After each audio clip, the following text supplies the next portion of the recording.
Today95.1fm. I am Kala Dakarubatubo. The United Nations has called on the Nigerian government to provide humanitarian assistance of safety, shelter, food, water, and medical care to roughly 10,000 displaced women, men, and children in Jakana town in Borno State. The UN Humanitarian Coordinator in Nigeria, Edward Kalon, in a statement by the head of communications, OCHA, Nigeria, Samantha Newport, urged the government to protect the Jakana residents whom he said were forced to relocate to Maiduguri, the state capital. Kalon explained that the military had, without prior warning, ordered the immediate departure of and enforced the relocation of the civilians on Monday night, transporting the people by bus or truck from Jakana to the Bakassi internally displaced people camp in Maiduguri. The UN representative, however, noted that the military and civilians were relocated the civilians for security reasons, but within a small time frame ahead of planned operations in the area. The UN also urged the government to inform the displaced civilians on when they will be allowed to return home. The federal government has asked the presidential candidate of the People's Democratic Party, Atiku Abubakar, to allow the court to determine the merit or otherwise of his petition against the winner of the 2019 presidential election in Nigeria, President Muhammadu Buhari. In a statement by Minister of Information and Culture, Lai Mohammed, the federal government said it was wrong for the former vice president to resort to self-help in his desire to claim victory in the concluded elections. Lai also condemned the resurgence of posters bearing the picture of Atiku with the inscription "The Puka, Atiku Abubakar, the real and the right," which have surfaced across major streets in Abuja. Lai said the appearance of the posters lends credibility to reports that Atiku Abubakar has hired a United States lobbying firm to convince the U.S. not to recognize the re-election of President Buhari until the Supreme Court has ruled on the suit by PDP presidential candidate. Governor Rochas Okorocha of Imo State has asked the state governor-elect Emeka Iyodioha and chieftains of the People's Democratic Party in the state to stop creating tension. Governor Okorocha accused Iyodioha of creating tension in the state through what he described as unguarded utterances and provocative actions. Okorocha said it was wrong for the governor-elect to issue a statement warning civil servants to stop taking instructions from his government. The governor advised Iyodioha to wait until he is inaugurated before he takes on the constitutional responsibilities of a governor. But the governor-elect has denied causing any tension in the state. On the foreign scene, the Sudanese government has declared a 3-month state of emergency in the country. This follows the arrest of long-time and unyielding President Omar al-Bashir, forcing him to step aside. The country's military said the embattled leader has been relieved of his duties. And that's all we have for you on the news update at 1. Thank you for listening. I am Kala Dakarubatubo. Today's also is up next. Stay tuned to Today 95.1 FM.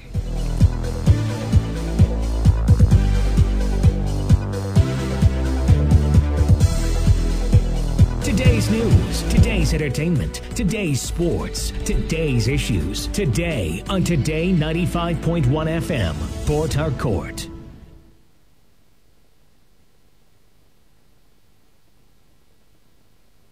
This is today's hustle. One show that embodies objectivity. We raise the bar in examining the good, the bad, the sordid, everything that has to do with society. In America, you buy a big house and you pay gradually for 30 years of your life. That is politics. In Nigeria, you carry out your salary and go and rent one room. Bad politics. Everything that has to do with you society. must negotiate. If we don't negotiate, when a man is pushed to the wall, he bounces back with double levels. We have been pushed to the wall. The Hustle. Every weekday from 1 p.m. to 3 p.m. on Today 95.1 FM. Whether it's happening in Port Harcourt, South South, Nigeria, or around the world, we've got you covered. On air, online, delivering balanced news and unbiased analysis. Today 95.1 FM.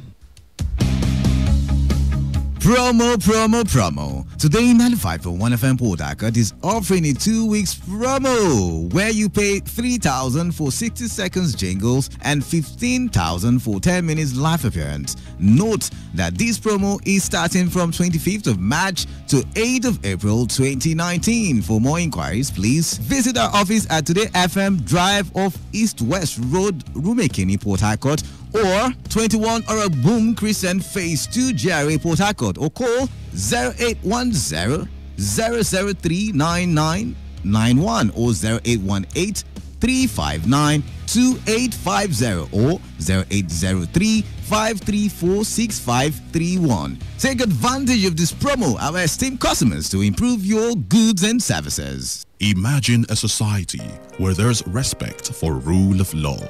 Imagine a society that is violence-free. Imagine a society where we live together as one. Imagine a society free from all forms of abuse and harassment. Imagine the possibility of an HIV-free generation. It begins with you. This message is powered by your premium talk radio, Today95.1 FM, Voice of the People.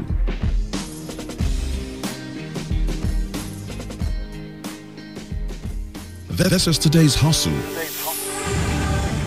One show that embodies objectivity. We raise the bar in examining the good, the bad, the sordid, everything that has to do with society. In America, you buy a big house and you pay gradually for 30 years of your life. That is politics. In Nigeria, you carry all your salary and go and rent one room. Bad politics. Everything that has to do with You society. must negotiate. If we don't negotiate, when a man is pushed to the wall, he bounces back with double levels. We have been pushed to the wall. The Hustle. Every weekday from 1 p.m. to 3 p.m. on Today 95.1 FM.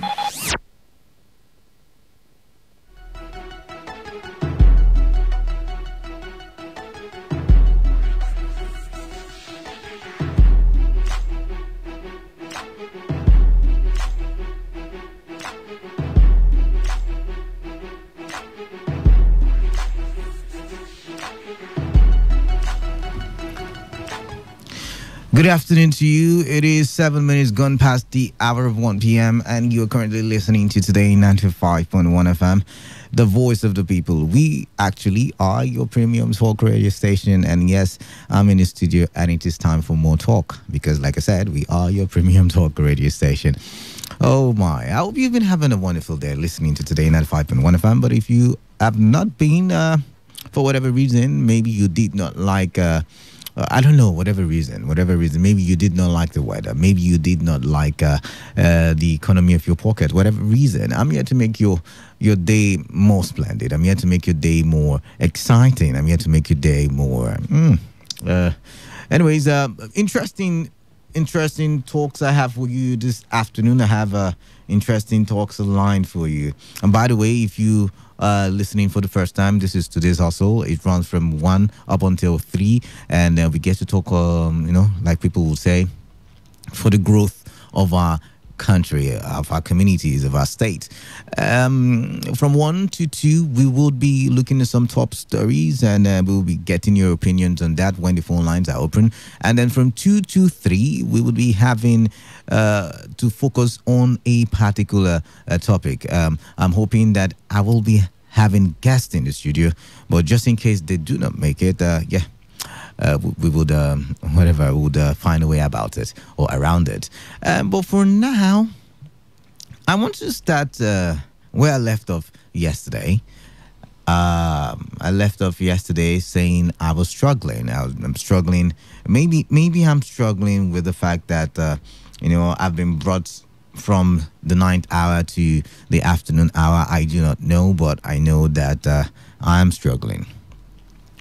And as at 5 o'clock this morning, 5 a.m., I was, just rolling on my bed. I couldn't sleep. I couldn't, I did not have peace because it was raining so heavily. It was pouring down so heavily. And I could only imagine what the people living or staying or doing business around Impolu, access of the East-West Road, would be suffering right about now. I can only imagine. You see, that would have been the focus of my discussion this afternoon on the trending stories segment of Today's Hustle, but I couldn't get to certain authorities in charge of construction of roads and all those other stuff. But the truth, I couldn't sleep. I couldn't. Because yesterday, when I left the studio, I went through Nkpolu access of East West Road, and I saw the flood beginning to form. The flood was beginning to take control of territories around Nkpolu access of the East West Road. I mean, the rain. I did not even know the rain was pouring because I was in the studio talking with you. If you listened yesterday, only for me to go out there and see that a particular lane on the East West Road along that Nkpolu access was blocked already. It was so full of water, and motorists were scared to pass. People living there, I wonder how they would survive. I wonder how they would survive. The economy situation in that place will drop drastically because how many people would be able to go there and buy products and services? How many people would be able to do that? And it is appalling that we had the same situation the year before, 2018, and nothing has been done since then. And yet again, the rainy season has come again. And when I talk, some people say, oh, Canada is biased. He does not like the president. He does not like the governor. He does not like anybody.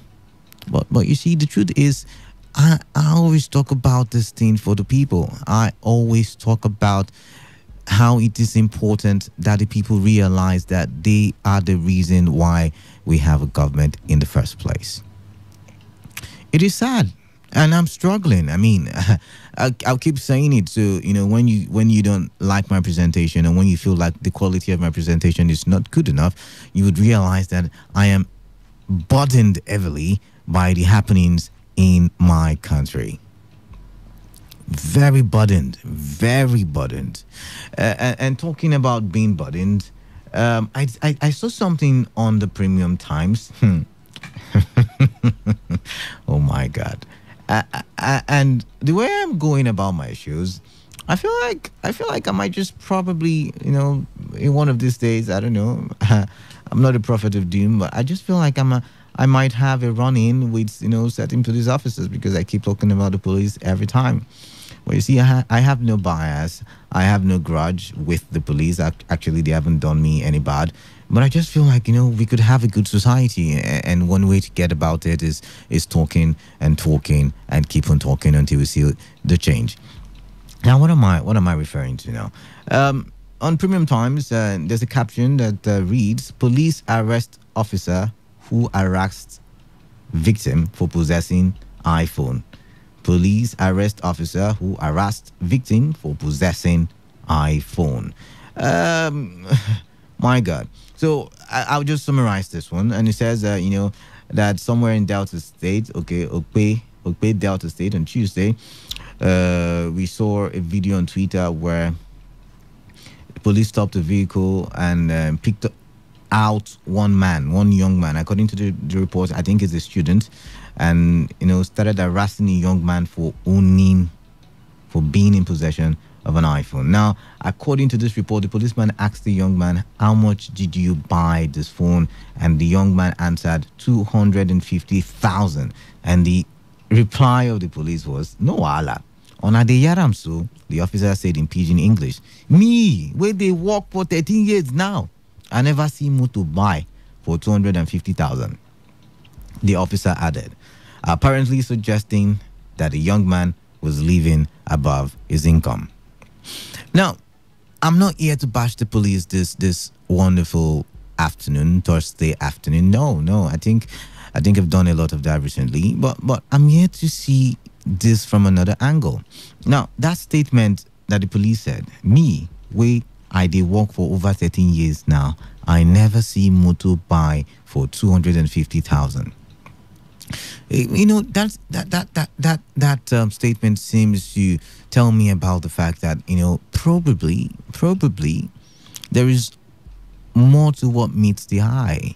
maybe the reason why we see them on the road, which I still do not agree is good. I still do not agree is the right thing. But the reason why we see them on the road and doing what they do, when I mean what they do, their love affair with taxi drivers and bus drivers, why they do what they do is probably because maybe they are not paid enough. Maybe. I mean, because why would a police officer harass or threaten to arrest somebody because he possesses an iPhone? Why? 250,000. What if the student was saving all of his pocket money to get the iPhone? Did the police officer think about it from that angle? I mean, see, this is becoming too much. It's happening too much, almost too frequently. We had Kolade Johnson not too long ago, and it was the same, you're looking like this. Why would you be looking like this? I mean, like I said yesterday, we should have intelligence. We should have people who go around and not stopping people and harassing people on the road. And then again, government should look into the funding. I mean, that bill that was signed in yesterday, I hope it does a lot and it brings about changes in our society. Now, moving on. Now, still on the premium times, this one says Senate resolves to override Buhari on 2 bills. Now, going on to read, it says the Senate has resolved to override the veto of President Muhammadu Buhari on the Constitution Amendment, 4th Alteration Number 28 Bill 1999, and the Industrial Development Income Tax Relief Amendment Bill. The 2 bills were part of the 17 bills that the President declined to assent. Mr. Buhari also forwarded his reasons for rejecting the bill to the National Assembly. The Constitution Amendment Bill seeks to stipulate the time within which the President or Governor shall lay the appropriation bill before the National or State Assembly. It also seeks to ensure early presentation and passage of appropriation bills. Mr. Buhari's reason for declining assent to the bill was that it did not take cognizance of the provisions of Section 58(4) of the Nigerian Constitution. The section states that where a bill is presented to the President for assent, he shall within 30 days thereof signify that he assents or that he withholds assent. While the Industrial Development Amendment Bill 2018 seeks to enable companies that expand their operations in a pioneer industry or product to apply for new pioneer status. The President rejected the bill because the ongoing interministerial consultations would be affected if the bill is signed into law. The Senate also agreed to rework and pass 15 other bills rejected by Mr. Buhari. Now, my focus is not going to be on whether the content of the bill was good or was bad, or whether the President was wrong to have withheld his assent, or whether it was because of the no love lost between the Senate and the presidency, and that was why the President refused to assent. I'm not going to focus on any of that. Now, my focus is why this sudden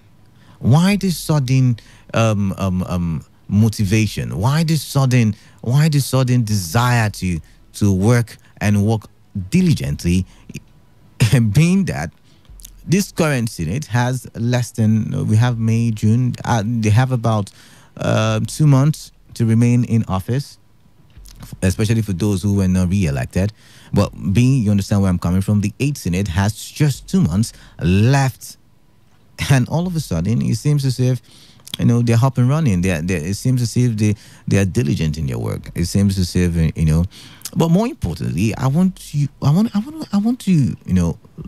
get your take on what you think about the Senate overriding the veto of President Muhammadu Buhari.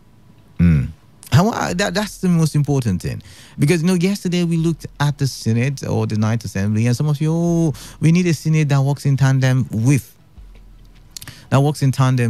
the presidency. That they believe that then it will bring about smooth running of the government. But what do you make of this now? Do you think this is for the good of the people? Do you think this is still I don't know. I want to know what you make of it, because it says the Senate has resolved to override the veto of President Muhammadu Buhari. Is this going to be more bitter taste relationship between the presidency and the Senate? Or I really would love to know what you make of it. Two other stories there. I think we're going to be moving now to, what's it now? The Punch newspaper. And this one says, interesting, very interesting, because it resounds with so many people in Rivers State. And it says, Senate attacks federal government, says only state police can stop banditry. Oh, I know. All of you who are pro neighborhood watch would be saying, yes, tell him. But the Senate on Thursday berated the federal government over its inability to tackle the alarming rate of insecurity in the country, particularly the banditry in the northwest geopolitical zone. It stressed that introduction of state police remained the only solution to the menace. The Senate took the position following separate motions moved by Senators Emmanuel Baucha from Taraba State and his colleague from Zamfara State, Kabe Marafa. It goes on to say, while Baucha drew the attention of the Red Chamber to the inability of the security agencies to tackle the rising cases of kidnapping in Taraba, Marafa lamented the unabated killings of his people by bandits. The Senate President, Bukola Saraki, said apart from the establishment of community or state police, the funding of the Nigerian police force was essential to tackle the menace. He said, from the contributions we have had, I think it is key that we begin to look at the problem and look for long-term solutions. I think that what we did yesterday, Tuesday, in trying to strengthen the funding of the police through the police reform bill is right. The sooner that we can pass that bill will also help us in addressing the security challenges. So now I'm going to ask you one simple question on this.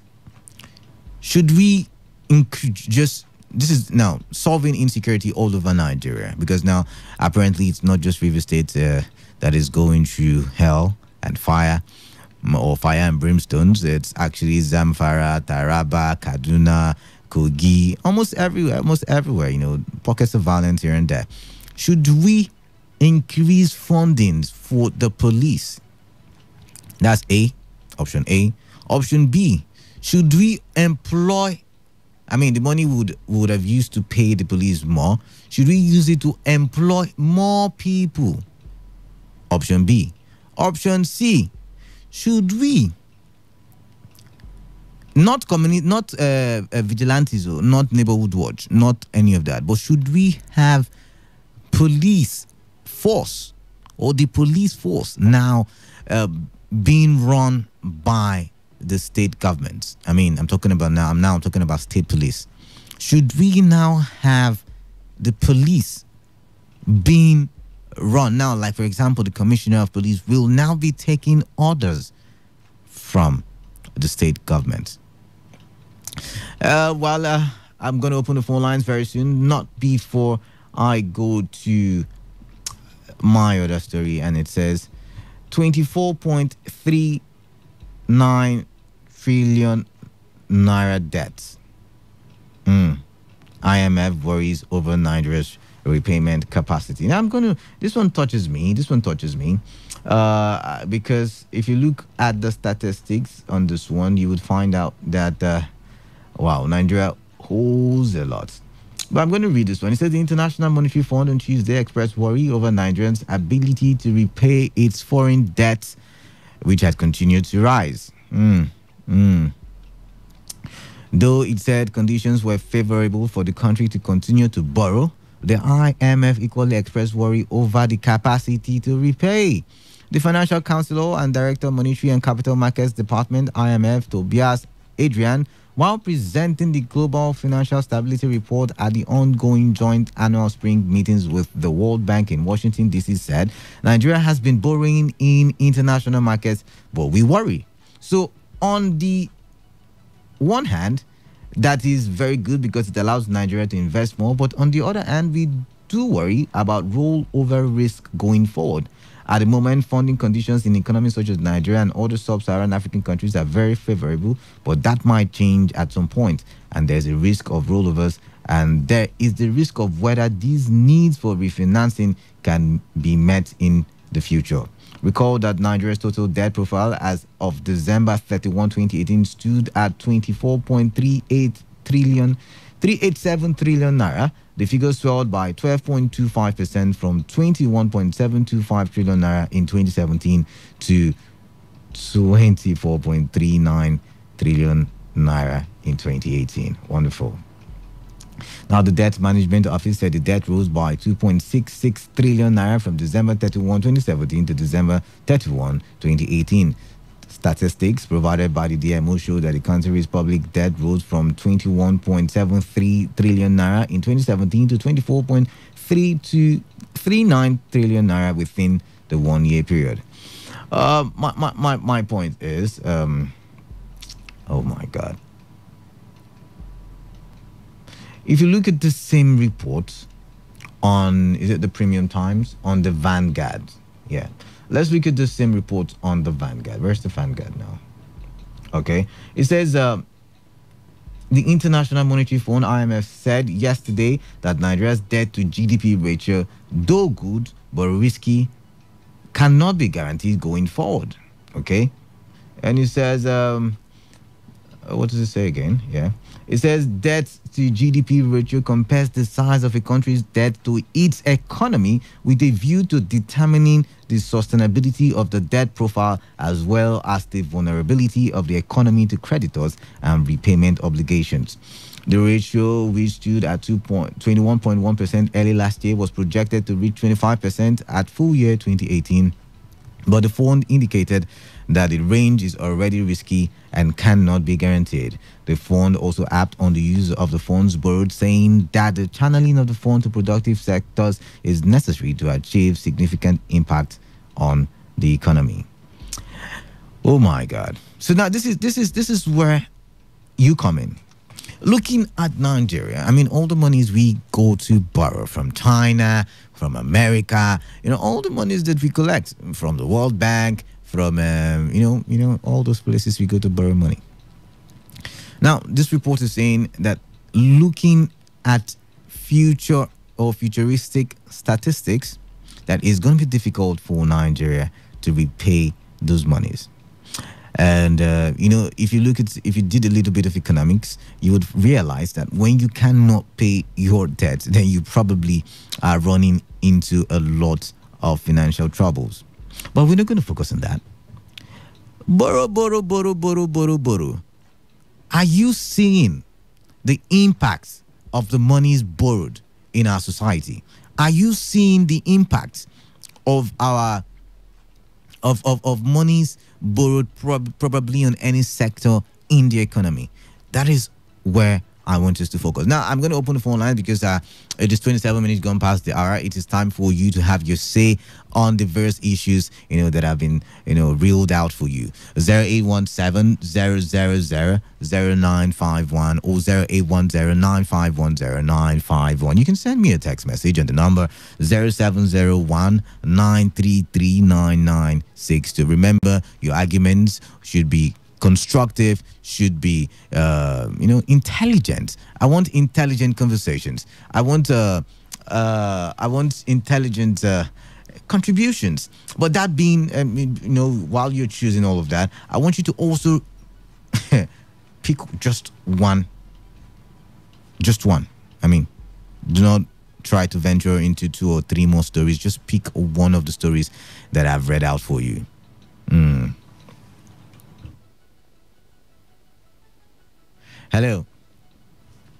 Hello, anybody there?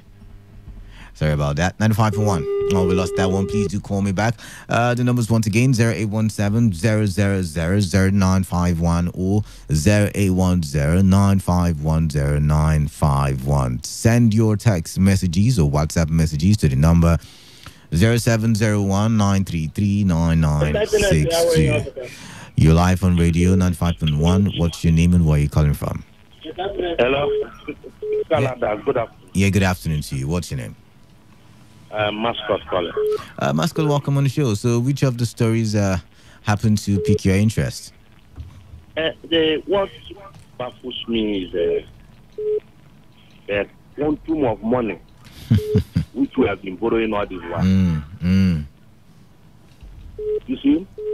From reports, we had about 12.3 trillion as at 2015 as our debt profile. But today it has skyrocketed to 24.8 trillion. All right. Now, where are those money? Those money that has been recovered from politicians, corrupt politicians. The EFCC have recovered from them. Where are those money?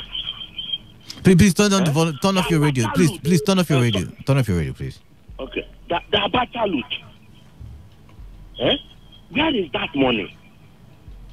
The money that the streets released, they said that they were distributed to less privileged people in Nigeria. How many families received even a cover from anybody? All this is went into the hands of politicians. Is that the way to move on as a country? 24.8 trillion upon the billions of dollars that have been recovered from politicians. I see. This is discouraging.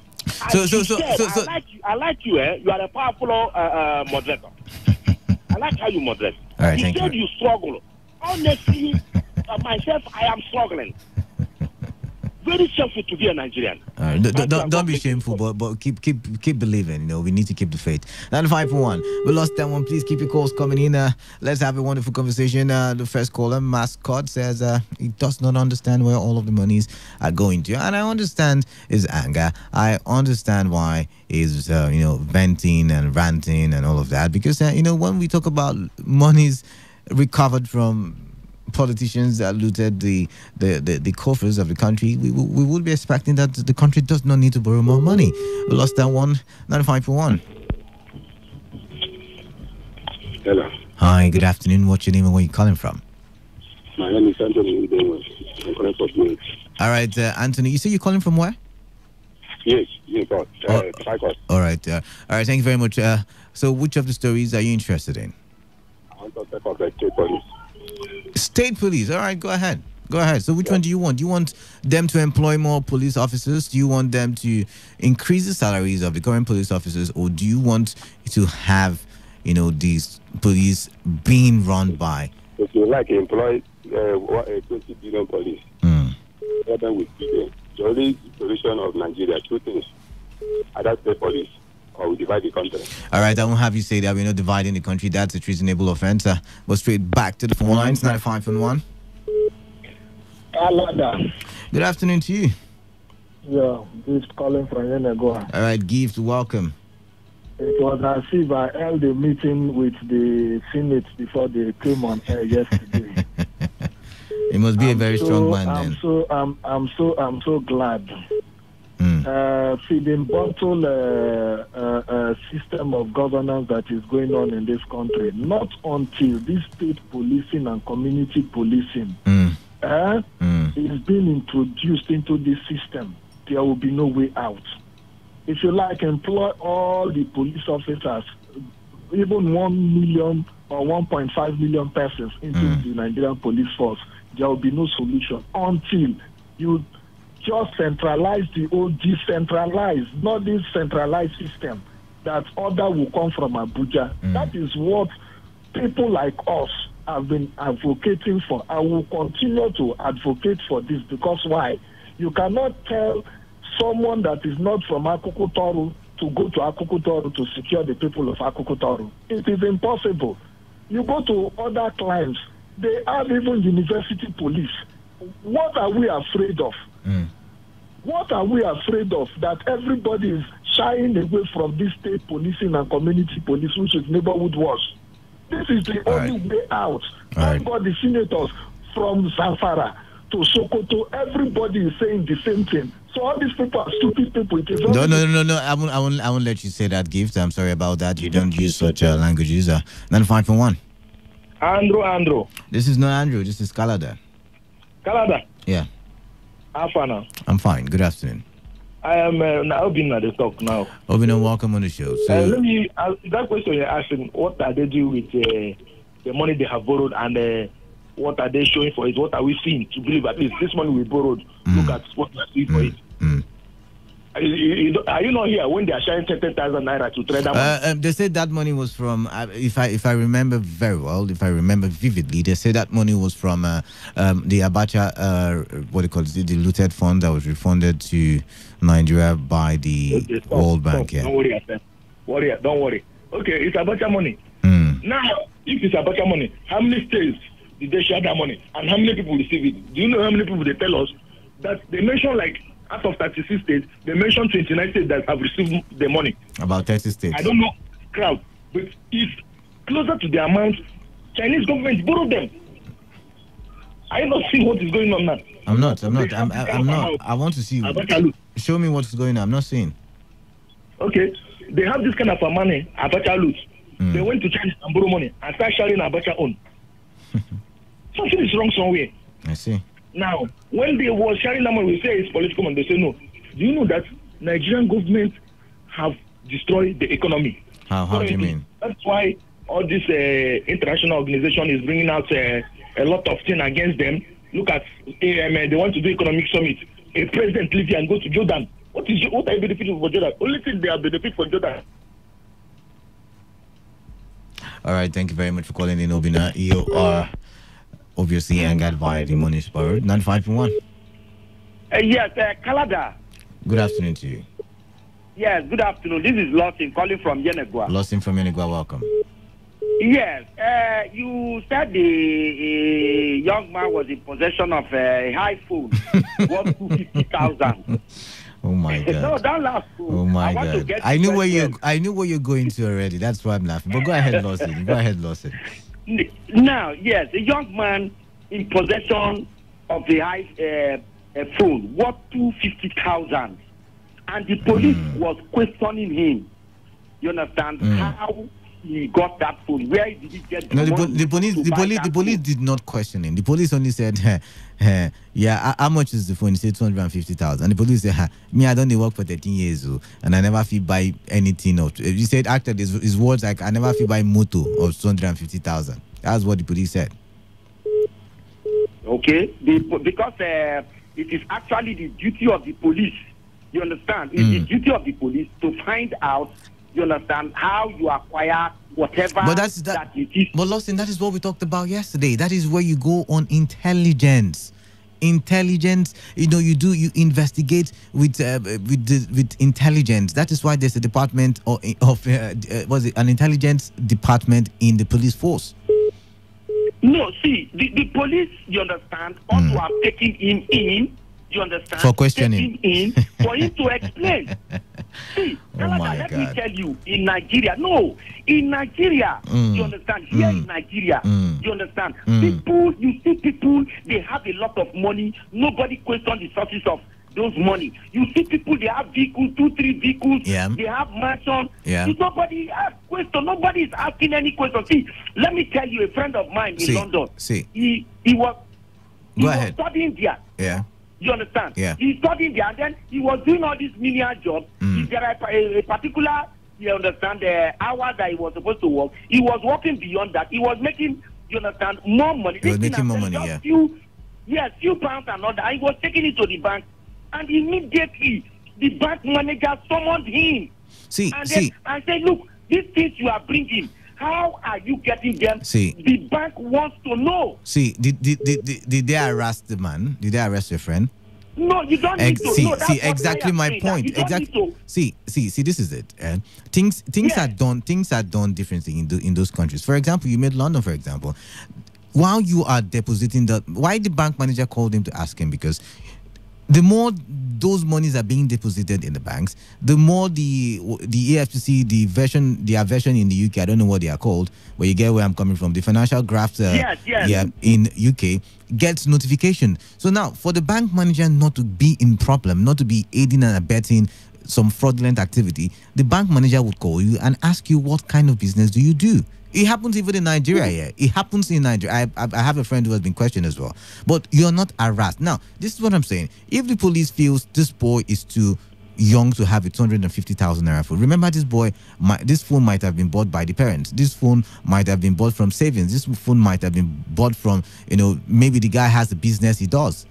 Have you thought about those options? So that is where you go. I am saying that the police ought to have taken him in and then question him. Whatever I disagree. I disagree.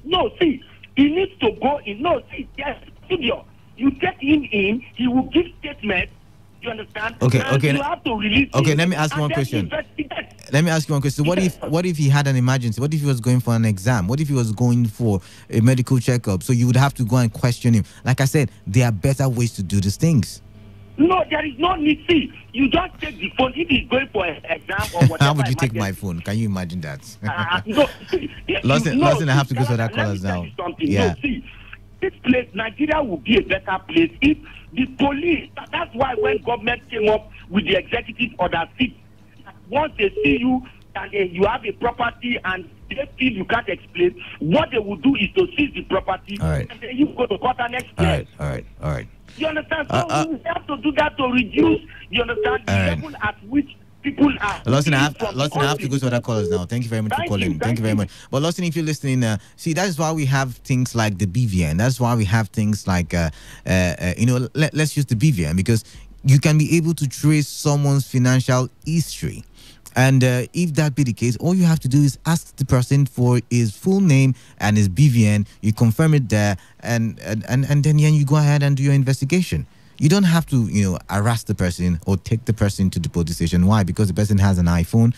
Anyways, you're entitled to your opinion. 0817-000-0951 or 0810-951-0951. 95.1. Hello. Hi, good afternoon. Good afternoon. Yeah, what's your name? Yes, my name is Ude. I'm calling from Port. Your name is? I didn't get that. Sorry. Yeah, Ude. Ude, welcome. I want to say something about the state police and insecurity in Nigeria. Please go ahead then. Yes. My dear brother, issue of insecurity in Nigeria. Mm-hmm. I particularly cannot blame anybody apart from Nigerians. You know what I said to? If, for example, now the government that governs the people is nowhere okay, and the people rise up and they tell them that they should change the system of governance, but the people just feel that everything is in the hands of them, which is not proper. Nigerians, if they do like the killing, then let them sit down. If they don't want, let them. So what's your recommendation? Leave what Nigerians are not doing. What is your recommendation? Are you saying it is okay for government to increase the fundings of the police, or should they employ more police, or should they they should go for the option of state policing? My brother, state policing cannot work. You know why I told you that? No, tell me. People are benefiting a lot. Ma'am, so if you create that state police, a lot of things will go down. You say people are benefiting a lot. How do you mean? Explain. What I mean, for example, now some regions are the one policing everything. If you create state police, they will look it like, say, it is a marginalization to other side of the divide. Why? How? The one benefiting. Okay. If you say so. Yeah, the people that are benefiting now will not allow that kind of thing. That besides, they are the one governing us, so they will not like anything to head police station. But they are the same. If I understand what you mean, I think they are the same people who are calling for state policing right about now. They are not calling for it. All right. This is a political issue. They cannot stand on their statement. Time to organize the state police and whatever police. You will see them run out. They won't come in anymore. All right. The state police should be a good thing to Nigerians, but they can't do it. So people should forget about state police. Put their head and look away to get out from this. All right. Thank you very much for calling in that. Let's look at this one. This one says, good PM. I think state policing will be good if our government would not hijack it by intimidating people. Two, local policing such as vigilante would also help us because the local guys know more of the bad guys. Fred from Elungbu. All right. Thank you very much for that one. And this one says, Port Harcourt, good afternoon. IMF warning Nigeria not to borrow money from China. I didn't say that. I didn't see anybody saying not to borrow money from China. But let's go on. As a heterogeneous nation like us, we have oil reserve coupled with some mineral resources that are yet to be harnessed, which probably will give us a good money. Indeed. So, but trust my point, we should stop borrowing and think how to harness our mineral resources from God's power, the great in Woko G, texting from Omoko. Thank you very much for that one. This one says, good afternoon, Mr. Kalada. It is quite unfortunate to hear that a nation called Nigeria is owing trillions upon trillions. This is a nation led by the most intelligent man. Only the Almighty Father will save Nigerians from all messes ahead. From John Ikududu, Fidelis Avenue, Offshore Location Road, Oibo. Thank you very much. And this one says, I think that police trying to question anyone seen living above his income is wrong. If they can do that without harassment, it is a great deal. Okay, if they can do that without harassment, it is a great deal. Ogidi Casey. Thank you very much. Back to the phone lines. 95.1. Hello. Good afternoon. Okay, now my phone calls that time. All right, go ahead then. MC. Okay, right now, this money they're borrowing, I'm interested in that matter where Nigeria have the one if they're counting the people country that produce oil, if they are not counting the 5 or 6 in the whole world, I don't know. Now, the president is oil minister. How much have you sold in this crude oil? Because I'm interested in this matter. Or are they not making money in crude oil again? Let's go to miling of gold, because they are miling gold now. The gold they are miling is killing. They are causing trouble there. If they are not making money in crude oil, let him resign. Let's know how much have made, because I know that barrel of crude oil have increased. People are benefiting from their resources. Here we are borrowing money. Are they not selling the oil again, brother? I'm asking you now. Tell us so. All right. All right. Thank you very much. We lost you again. 95.1. Canada. Good afternoon to you. What's your name? Good afternoon. Andrew calling from Omagua. Andrew from Omagua. Welcome. Thank you very much. I'm really interested with this profile of Nigeria. All right, go ahead then. What's your take? It's getting higher every day. It's giving me a lot of concern. But it's getting higher. It's getting higher. Do you see? Sorry, it's getting higher. It's getting higher. Yeah, we know that. But do you see the effects of the borrowing on your infrastructures, on your, your roads, your health sector, your education sector? Do you see it? Do you see it? No, nothing at all. Nothing. That's what I'm saying. That is giving me very big concern, because I can't feel it anywhere. I can't feel it. You know, Dina was telling you earlier that don't you see that something is wrong somewhere? Something is actually wrong somewhere. The borrowing is going on, and we're not getting relief in any way. We're not getting relief. As I speak to you now, more than getting to 2 years where we live here, there has not been light. There has not been light. Okay, you mean Omagua now? Of course, that is the truth. I see. You know, so Canada, let's face the fact.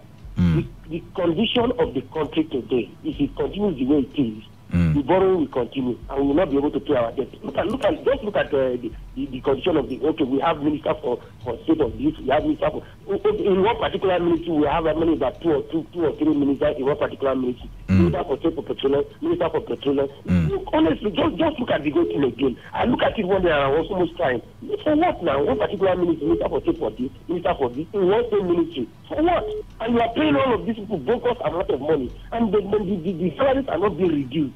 This bogus salary is going on, and we say we are selling oil. We cannot pay anything. We are discovering oil somewhere in the north, looking for oil with money, and no debts are not being paid, being increased. Honestly, and Abacha look is there. I explained earlier that when they were sharing 30,000, it was from Abacha look. If you are sharing 30,000 among traders or whatever, and it's from Abacha look, why was this debt not even paid a little bit from that money? Is there nothing wrong somewhere? But then let's say these monies are being used. Let's just agree for a second. Let's assume that these monies are being used judiciously. Do you think that where the monies are being put are the wrong places? Honestly, if this money were being used judiciously, for instance, we are saying one or two things. As I'm speaking with you, and maybe we have light, we have good will. Nobody will be talking the way we are talking. All right. The way we are talking. All right. Truly speaking. All right. Sorry to have awakened your anger, but I do hope you have a wonderful afternoon. Sorry about that. Oh, Andrew is very angry, but I can understand. I can really understand. All right. Back to the phone lines. 95.1. Hello. Yeah. Good afternoon. Good afternoon. It's still Mascot. I lost you that time. Please go ahead quickly so we can go to other calls. Yeah. You see, I wanted to speak on state police. This is state police, State police, is very, very important. That is the only panacea, the cure to this crisis we are having in So, Nigeria. come again. What's the only panacea? What's the only cure? What's the only solution? The only panacea is creation of state police. When you have state and community policing, when you have state and community policing, they will be able to police their immediate environment. The members of the police will come from that state.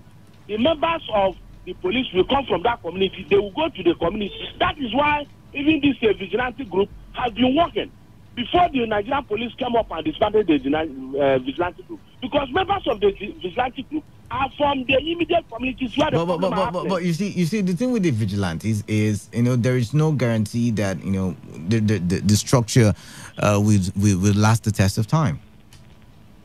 It will when it's now made a creation of law, it will last. Because I look at this vigilante as the same thing with state police.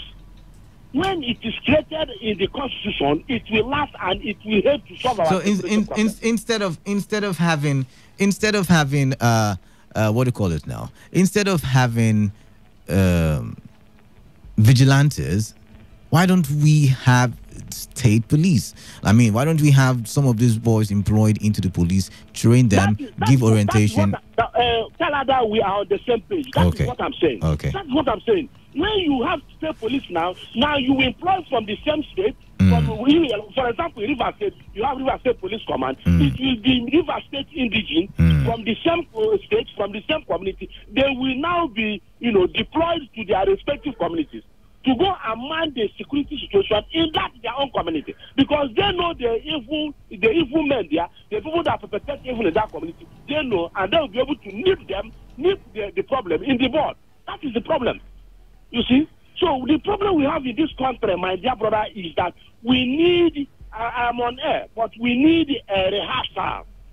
What I mean by rehearsal is that let everybody, especially the youth of Nigeria, come together and change the status quo. The status quo must be changed before things will work. Otherwise, we'll continue saying the same thing, say it on radio, and nothing will happen. All right, thank you very much for calling in there. State police, he said. But what's your take? We're talking about various things, so many things on the news today. Top stories from the death profile to Senate saying, we are going to override the president's veto power, to the Senate asking the federal government to go for state police, to so many other issues. 95.1. Hello, Canada. Good afternoon. Good afternoon, Canada. Yeah, what's your name? My name is Ostele, calling from Cycle. All right, welcome then. My takes on the trillions that the president government are borrowing have become worrisome. I see. Canada, I want to ask you one simple question. How many population are we in Nigeria? It is estimated that we are about 200 million or even above. That means a generation of one are going in this trillion. Oh my God! So no. This is a serious issue. This is a serious issue now. When you look at it, do you see the effects? I mean, positive effects of this money. This money is borrowed. Do you see them in your environment? Do you see them in your community, in your state? Let's look at Nigeria as a whole. Do you see this money is being spent judiciously? Canada, can you hear me? I can hear you. I'm here. I'm listening. Some years back, when you want to travel from the north to the south here on road, you travel very easily. And I want to tell you, last year towards December, I traveled from the south here to part of the north. You cannot see road to access those areas. All right. So that's to tell you that the corruption is going higher instead of decreasing. In 2015, they said they were borrowing. They have 2.4 trillion borrowed. Now they have increased to 24.8 trillion. That's to tell you that the present government are not fighting corruption. Rather, the corruption is decreasing. No, they're borrowing. They're borrowing does not mean they're not fighting corruption. When you are not producing and you're consuming, the only way out is to borrow money. So the borrowing is not going for infrastructure. It's not going for development. They are just squandering the money, and at the same time, they are borrowing money, keeping deposit for our children, our great grandchildren. These have become worrisome. All right, thank you very much.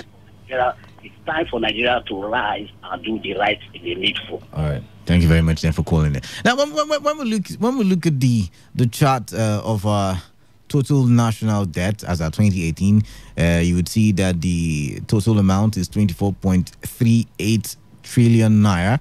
Well, when you go back to 2014, it was 12.1 trillion naira. You go back to 2015, it was 12.6 trillion naira.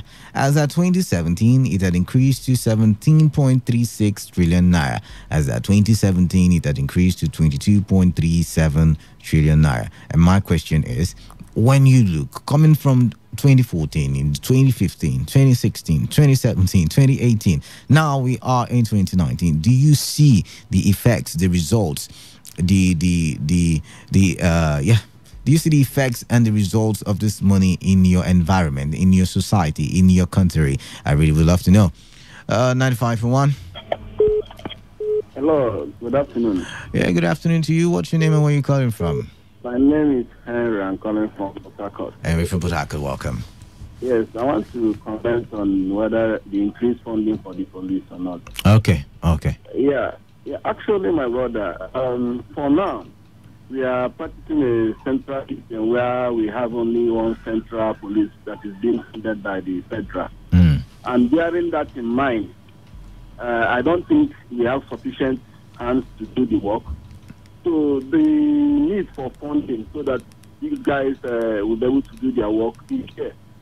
For now, that's why I said for now. But on the other hand, it is not the solution. Okay. Funding is not the solution. Okay. We need to decentralize the police force. The issue of state police and community policing should be brought into play. Let me tell you something. If you go to a state like Anambra State, you know they have an active state vigilante service working. No, I don't know. Tell me about it. And I'm telling you, I'm from Anambra State. And that was what brought down the rate of crime snapping in Anambra State. But in other states, when they mention it, the politicians would like to politicize it and bring in a lot of coloration to it. And it wouldn't work. So the solution for now, since we have a central police that is working, let them increase the funding to employ more hands and provide more equipment for these guys to work with. But in the nearest future, the solution lies in decentralizing the police. We can have autonomous state police and state vigilante services to provide information. If you go to develop class, what they do, they rely on information. How do they get information? From the state polices and county polices. These are the guys that will give information. The police force needs to be centralized to the state and also back it up with the vigilante services recognized by the state. All right. Thank you very much for that one. Thank you very much. And to the text message portal, because we are almost rounding up the first segment of today's hustle. And this one says, Canada. My name is not Canada. My name is Kalada. Kalada. Kalada, please, what about the money the EFCC has been taken from the looters? Did they share it too? How many people did they share the money to? We borrow, can't we borrow? Okay, two. We borrow, can't we borrow and give to other country? We are not moving forward anymore. All right, very pertinent questions you're asking there. And this one says, good day, presenter. The Senate should make a good law if they are still working for us. They claim they are stopping federal government from borrowing until they give a good account of all that they have already borrowed for our upcoming generation good. This is Bromo from Port Harcourt. All right, thank you very much for that one. Thank you. Back to the phone lines. The last call for the segment, 95.1. Hello. Hi, good afternoon. Good afternoon. I just want to contribute a little on the issue. Quickly then. The problem facing this country is the northerners. No. I can't let you say that. No. That's hate speech. That's hate speech. I will draw my statement. All right, good. Hello. State police is hello. Yeah. I'm hearing. Yeah, go ahead. State police is the only solution. If you go to Anambra State, formerly the rate of crime in Anambra was so alarming. But this time, since after P2B left office, if you go to Anambra State and see what is going on, vigilante, all the towns, they can't move anyhow. They can't do anything. State police is the only solution. Anyhow they like it, they think it. They don't allow it to continue suffering like All right. Thank you very much. But we have to go now for the news update. You want to stick around because, like I said, today also continues on the other side of 2 o'clock. I mean, after the news update, and we will be talking about something that really, worries you and I. I do hope my guests can make it into the studio. But then again, stay tuned to Today 95.1 FM. I am Kalada, and this is today's Hustle.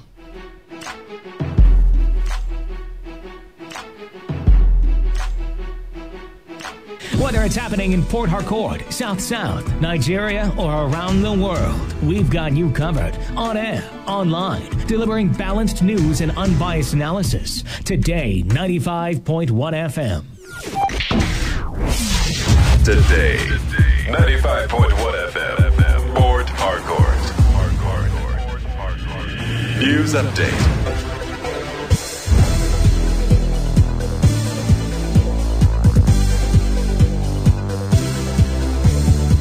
Good afternoon. Here's the news update at 2 on Today 95.1 FM. I am Kala Dakorubatubo. The Supreme Court sitting in Abuja has struck out appeals by the All Progressive Congress against the People's Democratic Party and Independent National Electoral Commission for lack of merit.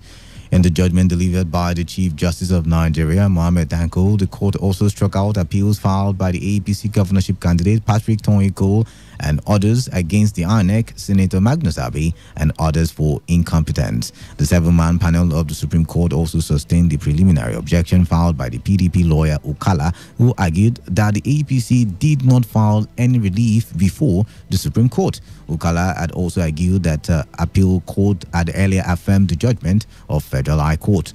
Counsel to APC had told the court that the Court of Appeal never affirmed with respect to the judgment of the High Court, but only made pronouncement that the appeal was an academic exercise.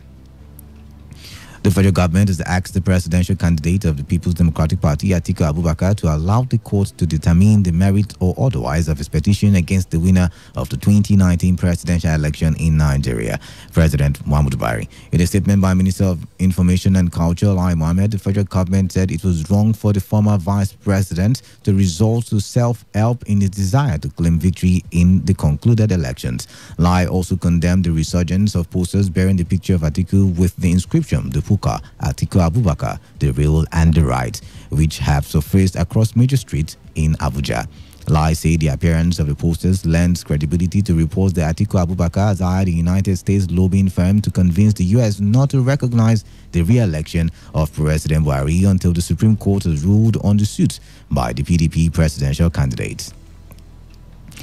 The Nigerian Army and camp management officials at Bakassi Internally Displaced Persons Camp are preparing to relocate the displaced residents of Jakana in Borno State back to their town. This is according to a representative of the National Emergency Management Agency, NEMA, Abdul Kader Ibrahim, who made the disclosure in a statement, adding that human aid was being mobilized by NEMA for distribution in Jakana town to make up for the disruption of economic activities following the sudden evacuation. Thousands of residents in Jakana, including children, women, and men, were relocated by troops on Monday evening for security reasons and to avoid collateral damage ahead of planned operations in the area. According to him, the relocation of the evacuated people is necessary following the conclusion of military operations to flush out Boko Haram insurgents in the area. The NEMA official explained that the exercise would commence with the evacuation of women, children, and the other vulnerable groups before the man. This comes after the United Nations raised concern that up to 10,000 women, men, and children in Jakana were in urgent need of food and shelter, among other humanitarian assistance. On the foreign scene, India has begun the first phase of voting in the country's general elections. India's Prime Minister Narendra Modi will be seeking a second term. Over 140 million voters will elect their parliamentary representatives in the first phase of the mammoth elections. Security forces are on high alert due to the perennial threat of violence, with 5 people, including a local politician, killed in an ambush by suspected Maoist rebels this week. More than 11 million election officials, including security forces, will be deployed across 1 million polling stations to conduct the biggest management event of any kind. The first phase is said to cover an electorate of 142 million voters across 20 states and federal territories, who will decide the fate of 91 candidates. And that is the size of the package for 2 p.m. Thank you for listening. I am Kala Dakaru Batsbo. Stay tuned to Today 95.1 FM. Today's hustles continue. I am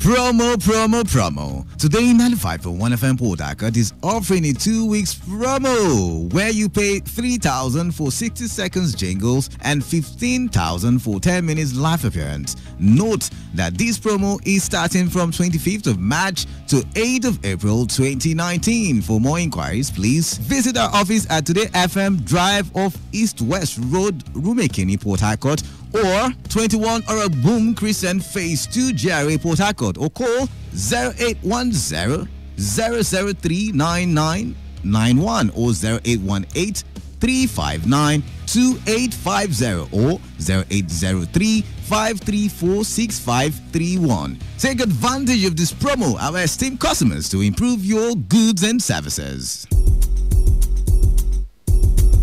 Corruption is a dishonest action that destroys people's trust. Corruption takes many forms and can be interpreted by many people in many ways. It is hard to enter into any sector in Nigeria without observing one corrupt practice or the other.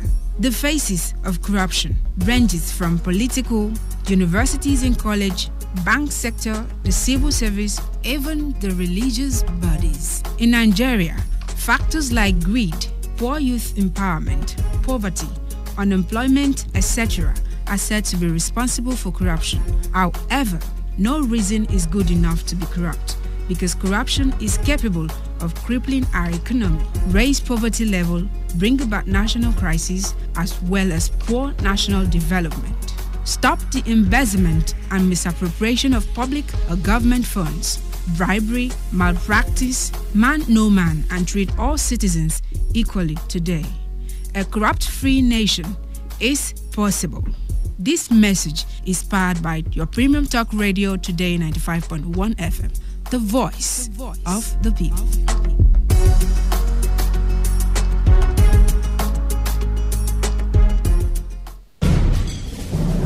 Some people will carry human head in their boots and they will not search them because they are collecting bribe. When they go collect salary, then go say government need to pay them way. All these taxi drivers safe. They don't even get papers. Even driver's license safe, they no get. Hey you, back there. Hold on there. Their cars are in bad shape, very, very bad shape. They have no ethics of driving. That is why they will continue to bribe so that they can have their way. I will shoot you down. I will shoot you. Headlight, you no get. Side mirror, you no get. Motorway to carry animal. Now you take put for road to carry human being. You never even wind the motor when rain they fall. You no get conscience at all. Take, you be number 15. You be number 5. More than no forget on a number. Let's allow them do their job. Do not obstruct justice by giving or taking bribe. Avail yourself a check. Even you, Oga driver, stop reckless driving and always update your papers. This information is brought to you by Today 95.1 FM, voice of the people. Officer, give me change. Now 1,000 I give you.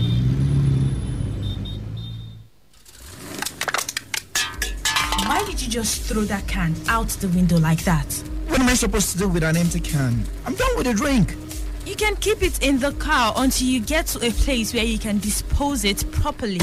It is our duty to keep our city clean, not only for us, but for the people visiting our city and also for generations to come. Keeping the state clean promotes tourism. It fosters better health. It preserves the environment. Refuse only brings mosquitoes, flies, and other insects, which in turn bring diseases. Keep your environment clean. Keep the city clean. Keep River State clean. This message is brought to you by your premium talk radio Today 95.1 FM. This is today's hustle. One show that embodies objectivity. We raise the bar in examining the good, the bad, the sordid, everything that has to do with society. In America, you buy a big house and you pay gradually for 30 years of your life. That is politics. In Nigeria, you carry out your salary and go and rent one bad politics. Everything that has to do with you society. must negotiate. If we don't negotiate, when a man is pushed to the wall, he bounces back with double levels. We have been pushed to the wall. The Hustle. Every weekday from 1 p.m. to 3 p.m. on Today 95.1 FM.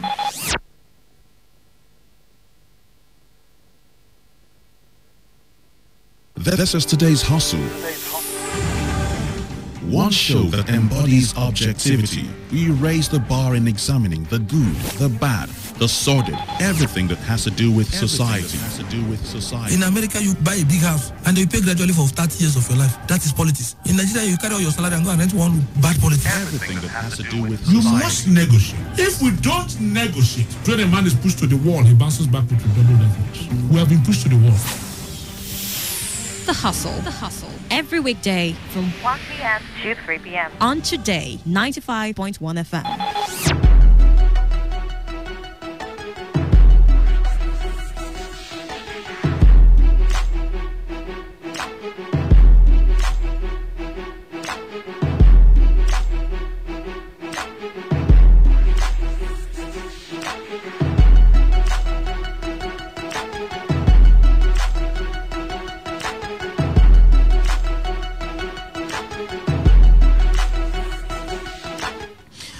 All right, good afternoon. 11 minutes gone past the hour of 2 p.m. Like I said earlier, I was expecting a guest, but I think there is a delay or probably is being held up in another function.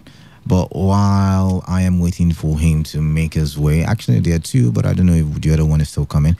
But while I am waiting for us to talk about something very important, I'm going to bring up a discussion that you and I will be having, we'll be talking, we'll be conversing while I am waiting for them to make it into the studio. And what do I want to talk about? Now, let me take your mind back to 2011. Who was our president in 2011?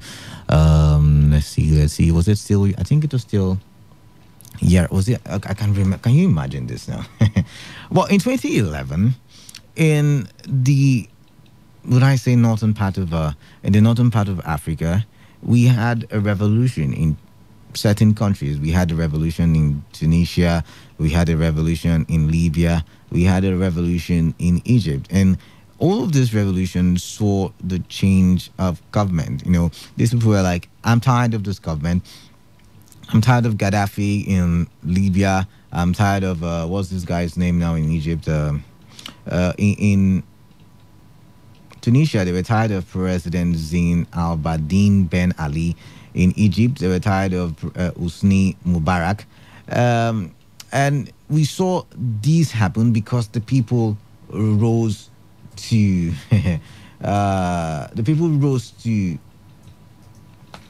fight. And when I mean fight, I'm not saying they went around and they went to start, causing mayhem and burning stores and raping women. And and shooting gun. I'm not talking about that one. Now, these people stood up and said, I do not like the way things are going in my country. As for Libya, they were like, you've been in power for too long. I think it's time for a change of government. I think there are other people with fresh ideas. I think there are other people who can, take us. I think you're becoming stale. You've been here for too long. Oh, we thank you for the one that you have done. But can we move on now? Now, we saw the rise and fall of these leaders. Mubarak, Gaddafi, and al-Abidine Ben Ali. We saw their fall, and we saw it was because of the fact that the people rose. Now, making the news today currently. Interesting.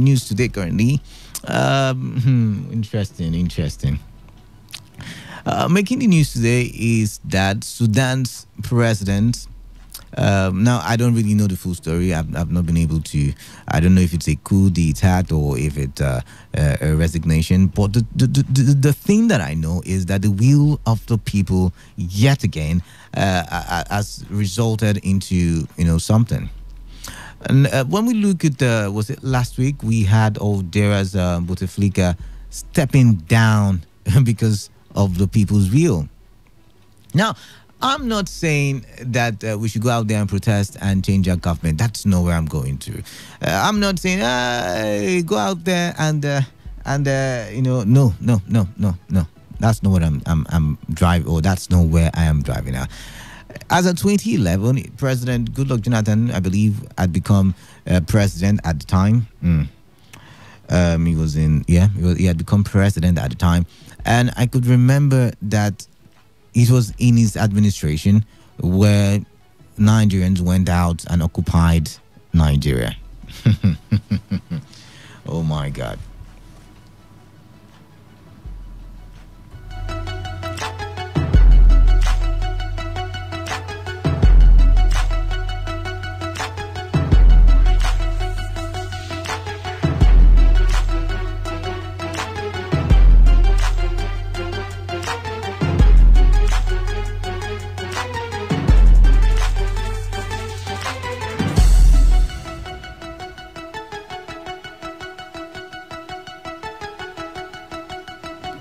All right, so I was saying that it was in his administration where, we went out there and we occupied Nigeria, and we had results. So where I am driving at is the will of the people. What am I talking about now? Let me make myself plain and let me talk with more clarity. Look at the Impolo access of the East-West Road, for example. It is the right of the people to go and demand for their roads to be constructed. I mean, they pay taxes, don't they? They have right to do businesses according to the Constitution. They have rights to, to a shelter, to a home. It's in your Constitution. You have rights to all of those things. That it's even in the UN Charter. You have rights to shelter, to doing a business, and to good roads so that you can actually move, because you have right to movement as well. So it's your right to have those roads fixed. For example, it's your right to have constant electricity supply. I don't care if they say that there are no infrastructures, but it is your right as long as you pay your electricity bill. You have right to constant electricity supply. What again? You have right to good security infrastructure. Oh, I do, yeah, because I passed there as at evening. Yes, as at was it 9:30? I passed the Rumutakara area. I passed there, and that place was a ghost town. Everybody seemed to have disappeared into some hole. I don't know, but yeah, even the people in Rumutakara deserve right to good security infrastructure. So this afternoon, on this segment of Today's Hustle, I want you and I to talk about the lessons we can learn from countries like Sudan and countries like Algeria. What can we learn? What are the lessons there for us to learn? Once again, if you look at those people, they did not go to burn down. I need to emphasize on that, because Nigerians, we tend to always lean towards violent tendencies. But let's look at Sudan. Let's look at Algeria. President stepping down. The same thing that happened in 2011. We had Egypt, we had Libya, we had Tunisia, and all of them. Now, probably we don't need to change government, but probably we need to actually make our request known. We need to let these people in offices, in public offices, know that we are the people with the real power.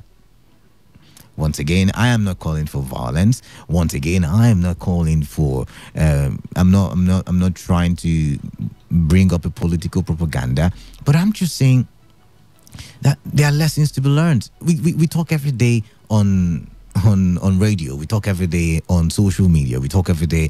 We complain, we lament, we rant, we vent. But yeah, what can we learn from these two African countries? One happened last week. Was it last week, over the weekend, Algeria, and the other one is happening this week, and that has to do with what's his name now? With Sudan, yeah, Omar al-Bashir. And the funny thing is, the one with Algeria, the guy was sick.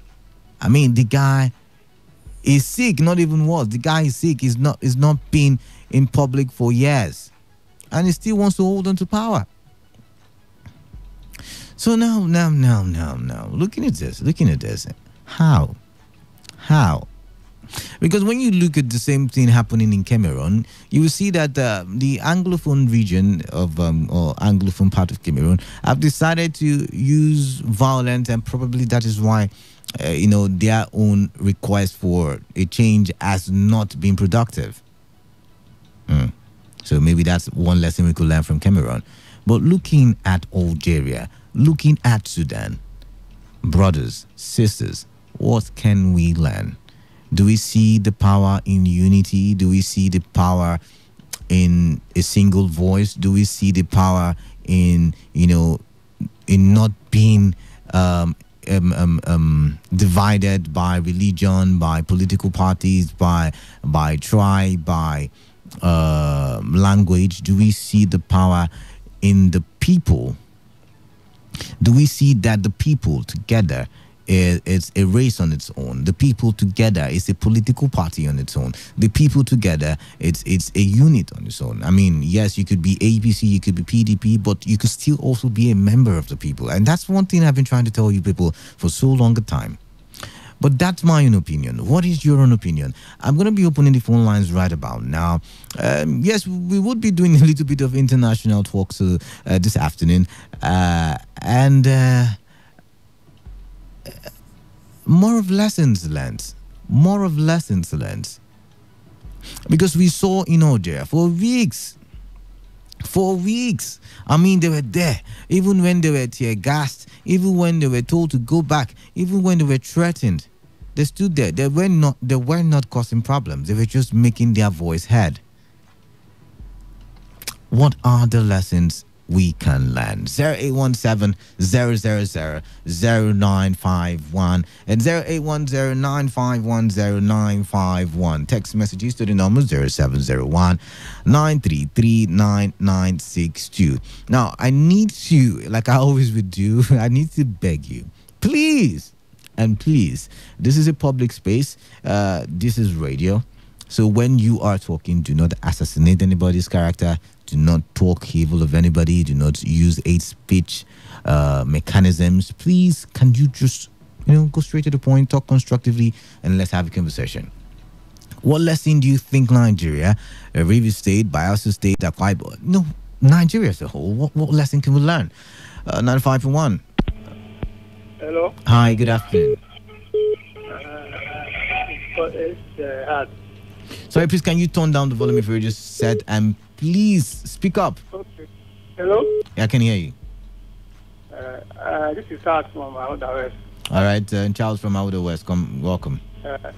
I heard you mention of electricity. When did I say so?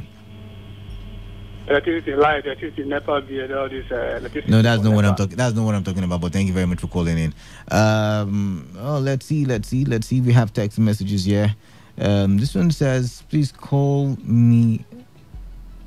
Oh, who's this?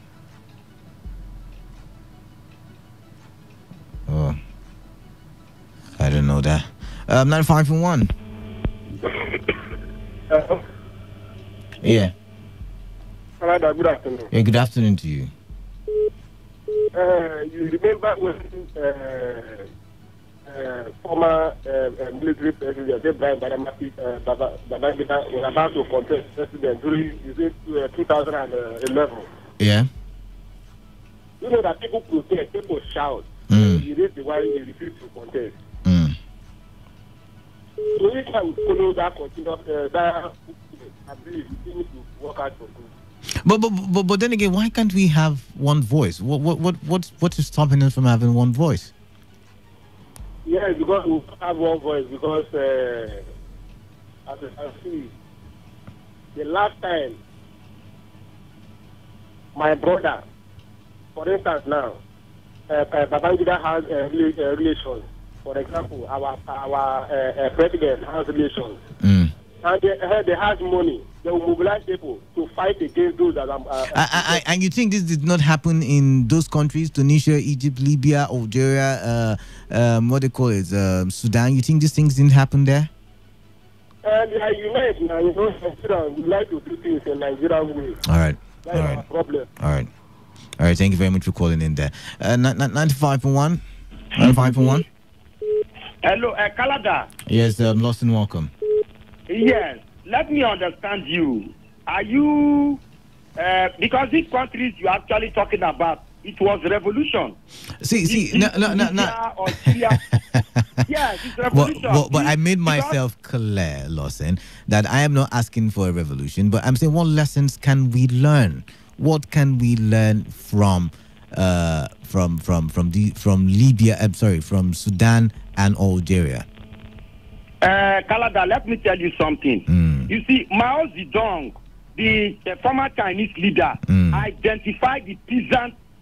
You understand, the peasantry class as the revolutionary class. Karl Marx identified the workers as the revolutionary class. All right. In Nigeria, you understand, you cannot speak to any class. That's one. Two. You cannot do what? Sorry, let me get you right. You cannot in Nigeria. You cannot. In Nigeria, you cannot. Which class do you think can carry out revolution in Nigeria? Which class? Because when Babangida was head of state, he was looking for a commoner because they say, you understand, he needs to do this for a commoner. Do you know Babangida could not find one commoner in Nigeria because nobody agreed that they are commoners. Now, let me tell you something about Nigeria. Nigeria is a very complex state. Okay. See, in January 16, 1966, a group of majors led by Major Kaduna Izogu, you understand, carried out a coup, you understand, against the leaders of this country. The plan of that coup was simple by the majors. Kill all the leaders both in the east, in the west, and in the north. Now, when the coup was carried out, in the north, they succeeded in killing, you understand, Amadou Bello. They succeeded in killing Tafawa Balewa.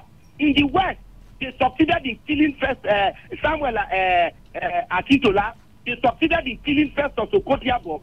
In the west, in the east, Ifeanyi Juna was the one that was asked to lead the group to kill Michael Okara. Can we go straight? We know all of we know history, Lawson, but we're not yet to learn history. What lessons can we learn presently? That's what I am saying is no. The lesson we cannot learn any lesson. Where I was driving to is that, you understand, at the end of the day, some group of leaders we renege. I see. So you're saying somebody would disappoint, somebody would betray the old mission. Yes. See, what I am saying is that, if, for instance, now, you understand, you come together, you make a plan, at the end of the day, Nigeria is too tribalistic.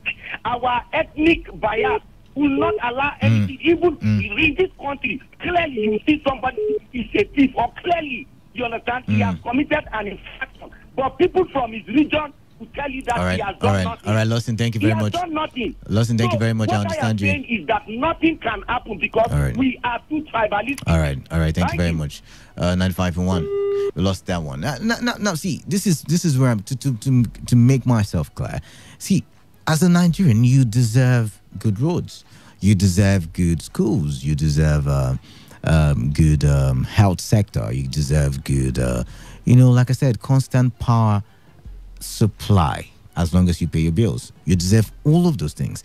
But you cannot continue to fold your hands or stand in a kimbo and be waiting for these things to be provided for you, because it seems as if there is a new culture where these things are used as manifestos for electioneering.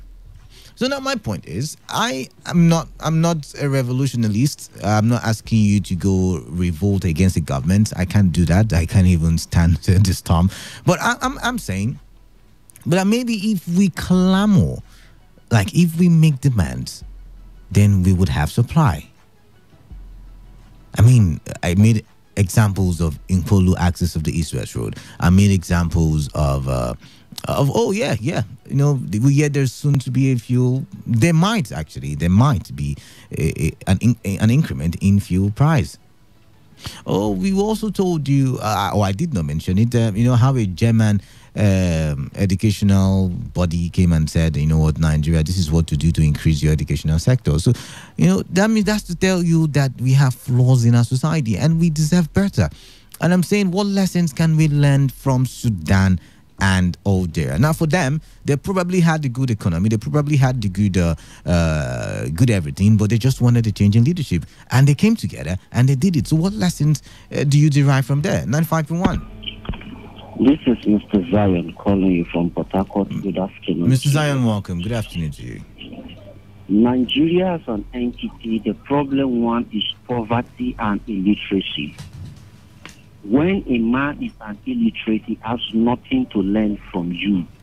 I see. And that is the problem of Nigeria. 2012, some group of elites came out of the street in the name of occupying Nigeria, right? For the move of fuel subsidy. They gave people water, food, and money. And mattresses too. Can you? Yeah, the list go on and on, right? Did they call any of these people and give them lectures? No. No. The problem of this country is food, hunger, which is in the land. And but I do not agree with you, Mrs. Zion. Sorry to cut you short. But you see, when it came to fuel subsidy and all of that, can you hear me? Yes. When it came to fuel subsidy and all of that, it affected even the least person, because your 100 naira transportation would turn to 200-300 naira transportation. So I believe everybody was aware of that. Arab Spring, they did not wait for your 1 naira transportation. They came out because they heard one voice. There is no power. My neighbor, is there power in your house? Neighbor, is there power in your house? And there was a serial no. And they came out. Are you gaining quality education? There was a serial no. They came out for protest. Are you having the best of life? A serial no. But bring that same voice to Nigeria. So we'll tell that it's our zone. Our all right, Mr. Zaya, thank you very much. Sorry, before I leave the floor, I'm sorry, before I leave the floor. Except we seek education, that is only who can get the best of life. All right. And the political class have known that. That is why they have limited education to Nigerians, so that they will have no voice to protest and no voice to complain. All right. Mr. Zion. Thank you very much for calling it. Now, we have a text message here. It says, good afternoon to you, Mr. Presenter. I am a very enjoying here from Port Harcourt. No meaningful protest that will make any leader in Nigeria to step down, because one part of the nation will counter the process. I'm not asking for a step down, by the way. I'm just saying, can we demand? 95.1. Hello. Hi, good afternoon. Good afternoon, my brother. Yeah. Uche from Port Harcourt. Uche from Port Harcourt, welcome. Yeah, from the issue you are talking about, I think I agree with the second to the last caller. Okay, what's your take? Honestly speaking, for the fact that this country is so much divided, there is much tribalism in this country. It will be very difficult for the citizens to come out with one voice. Take, for instance, when Goodluck was in power, there was an allegation that he was stoned at Bauchi when he went to that rally or whatever. And now, I must tell you the truth, even though it's on air. The people from this side don't like the present government now. I'm talking of... Go ahead. Yeah. So now, if the man is doing bad and the people here doesn't like, the people there like him. So there's nothing you do that. But then again, I understand where you're coming from. But you see, when we say the people now, we don't see. For example, Onga does not know whether you're from the north or whether you're from the south. Poor electricity supply does not know whether you're from the north or whether you're from the south. Bad roads does not know whether you're from the north or whether you're from the south. Poor economy does not know whether you're from the north or whether you're from the south. The point being is when we suffer it together. So don't you think that it's possible that there can be a way you can orient these people and say, you know what, we are tired of the bad roads, it's time to make our politicians sit up? That is what I'm telling you.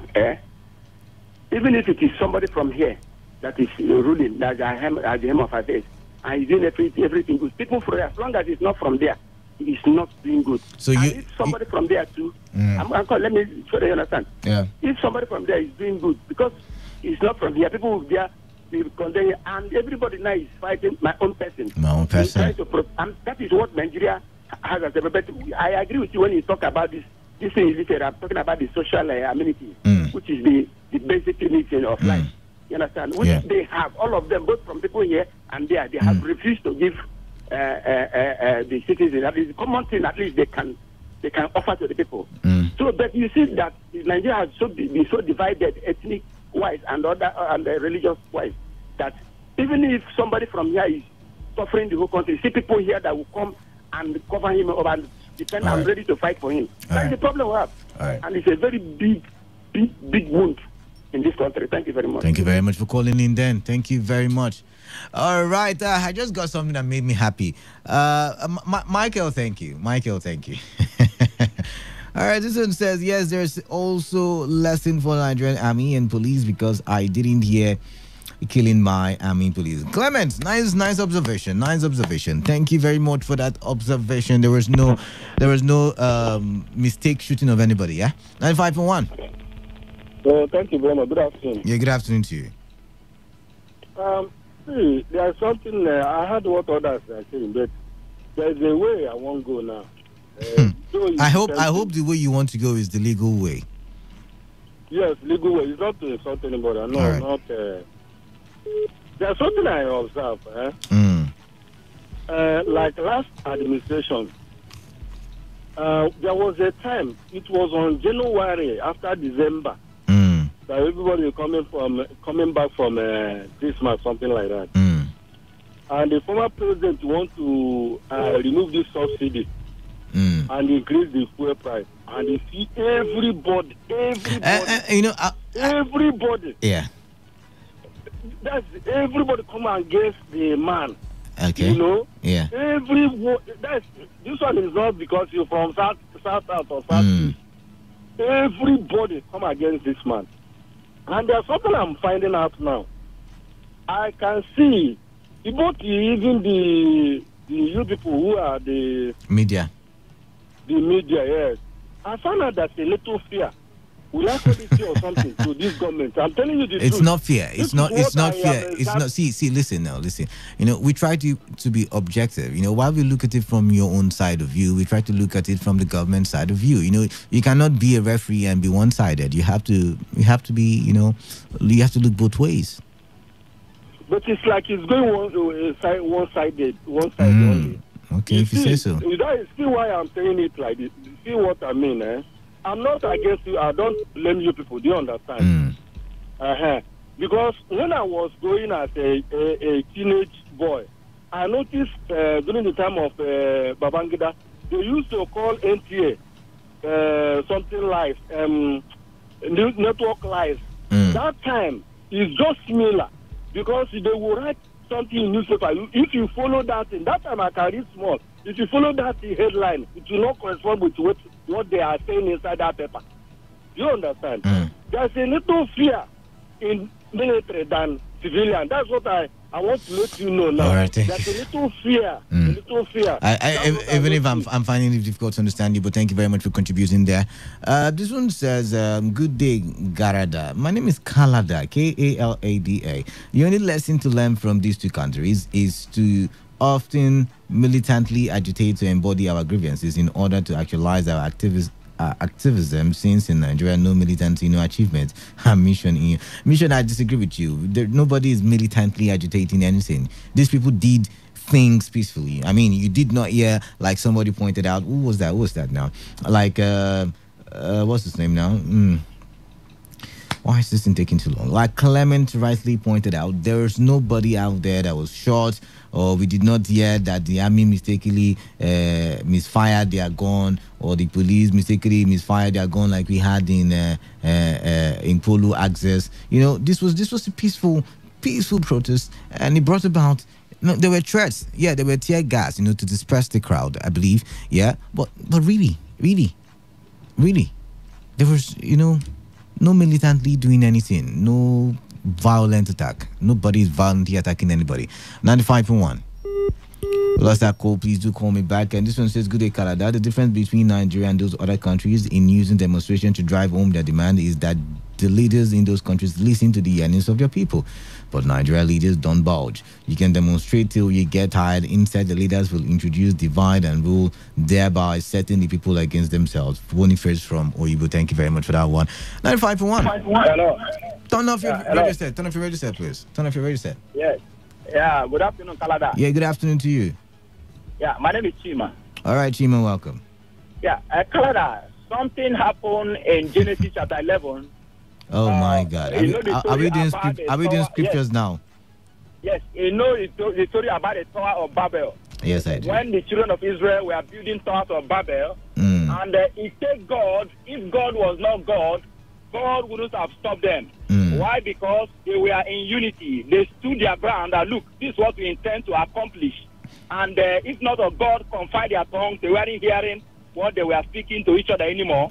Now, replicating that same to Nigeria, I think the change revolution can come to Nigeria if we are in warm and speak one language that says we need this thing to be changed.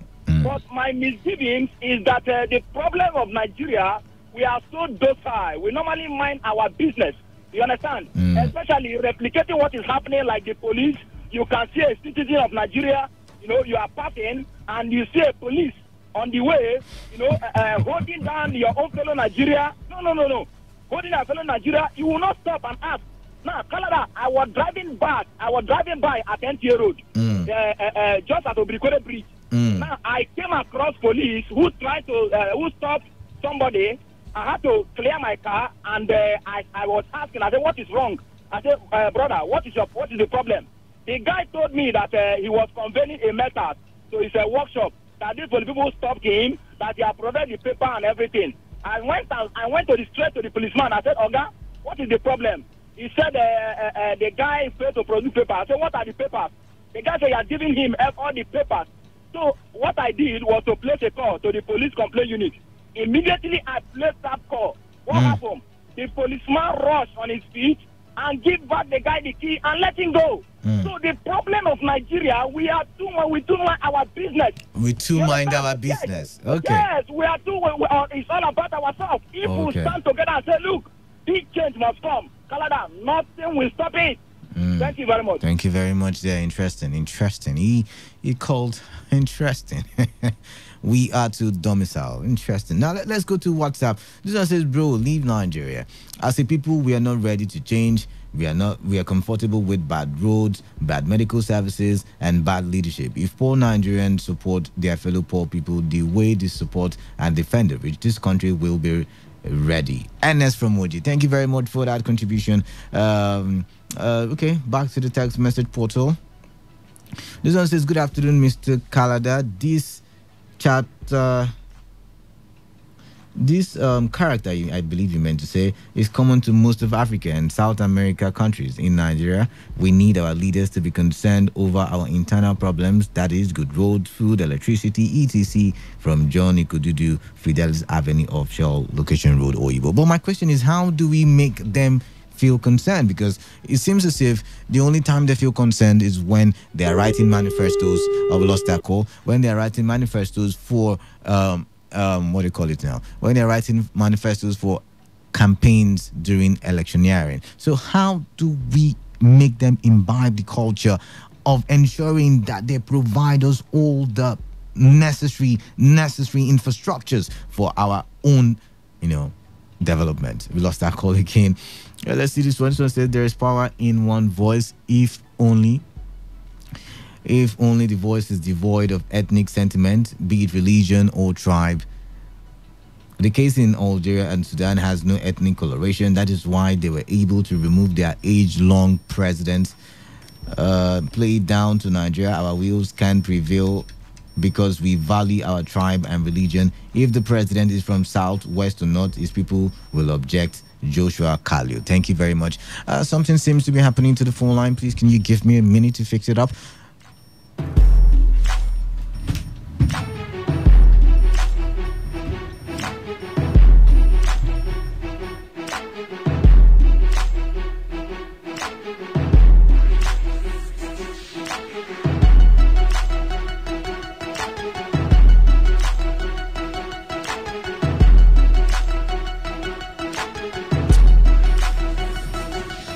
All right, conversation continues. We have about 60 minutes left on the clock, and you can call in and give your own contribution. What can we as Nigerians learn from countries like Algeria, countries like what do you call them now? Sudan. I know some of you say, we are the giant of Africa. We don't need to learn anything. We are the big boys in Africa. But yeah, sometimes, even the big boys, take lessons from the small boys there. Yeah. So keep your calls coming in 0817-000-0951 and 0810-951-0951. Text messages and WhatsApp messages to the number 0701 933-9962.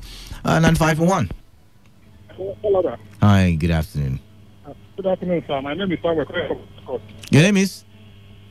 Samuel, calling from Port Harcourt. All right, Samuel from Port Harcourt. Welcome. I was so happy when I saw that breaking news that the president is gone. I'm happy. In fact, this train is moving to Cameroon and Uganda. People, they think sitting on that is their father's house. But then as you say, true, it's sweeping all over, the countries in Africa. But my point is, what can we learn from Algeria and Sudan? Yes, what I learned from Algeria that there was no ethnic anything ethnic. All of us came together with one voice. But my brother, I don't know what to say because even me, I really fed up with our government because no government that was from us that were help us. They are not there for their own private thinking. So that's what I have to say. All right. I'm so happy because they stood their ground. And police is not needed the army. Okay. So that's another lesson we can learn, yeah? I'm so happy. Army did not shoot anybody. I see. So I'm so happy. Thank you. Thank you very much for but focusing on the security agencies, especially in Sudan, you would see that in some of the reports, the army actually danced to the tune of the people. I mean, in some of the reports, or in most of the reports, the army actually danced to the tune of the people. Like I said, there was no bloodletting, there was no misfiring of a gun, there was no accidental discharge, there was no... Oh my God. A lot of lessons to learn. But what have you noticed? What lesson have you noticed? And what do you think Nigeria should copy from this? 95.1. Good afternoon, Mr. Kalada. Yeah, good afternoon to you. What's your name and where you calling from? It's Amadi Bobby calling from Omreli. Amadi Bobby, welcome. Yeah. Canada, look, there is nothing we can learn from Sudan. Why? Nigeria is too political. We are too tribalistic. We are all here when Goodluck Jonathan was the president of Federal Republic of Nigeria. All right. And we saw the level of corruption. We could not do anything. When we said like this, they will thwart it like this. Now look at what is happening in the present government. The elders cannot allow you to change the government. I see. No, but we are not changed. See, I am not more about removing the president or removing a governor. I'm not that. We have we have democratic ways of doing that. But I am more of demanding for what is ours, like good roads, good power supply, good health facilities, and all of that. Okay, if there were a contract now of good roads. One person will pocket the money. We know that already. Now look at what they are saying. Now look at the fight against corruption. They are saying it's one-sided. Well, how do we change the government? What do we learn from the other country? In fact, anyway, let us go to my own suggestion. Thank you very much for calling 951. Hello, Canada. Good afternoon. Yeah, good afternoon to you. I beg about this. You see, if you look very well, all these countries are talking about Algeria, Zimbabwe, Sudan. If you look very well, all of them are speaking with one voice. So why can't all of you are saying you're speaking with one voice? Why can't we speak with one voice? Why can't we speak with one voice? Are we not Nigerians? I'm coming. I'm trying to say this. If you look very well, those people, they are Muslim. They believe in one thing. So are you saying there are no Christians in Tunisia? Are you saying there are no Christians in Egypt? No, but the majority. But my point, fine. I'm coming. For instance now, yeah. If you look what's happened for our Senate, our National Assembly, you can see division between the Christian and the Muslim. There is no division. I'm sorry.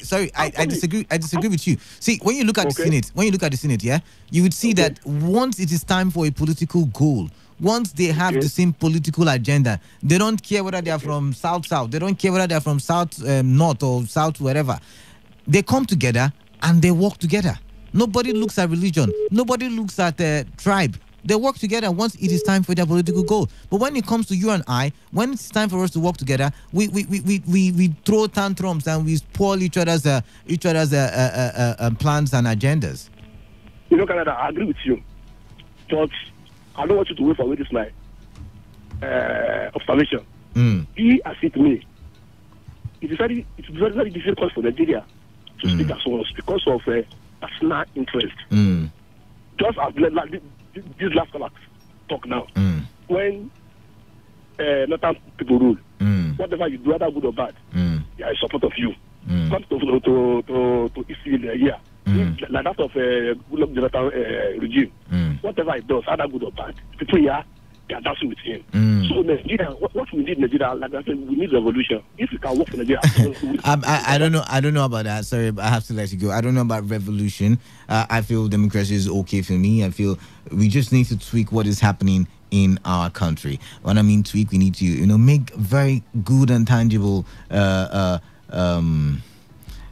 how do I put it? Additions, changes to our current system. Before I go back to the text message portal, 95.1. Hello, good evening. Yeah, good evening to you. OZ, turn off your radio set, please. Hello? Turn it off. I can still hear the all back. Can you hear me now? I can hear you loud and clear. Go ahead then with your contribution. Our president is about achieving what we want for this country. I don't get the problem. The problem. I said, can you hear me? I can hear you. Go ahead. Our president is about achieving what will make Nigeria happy. He's killing us.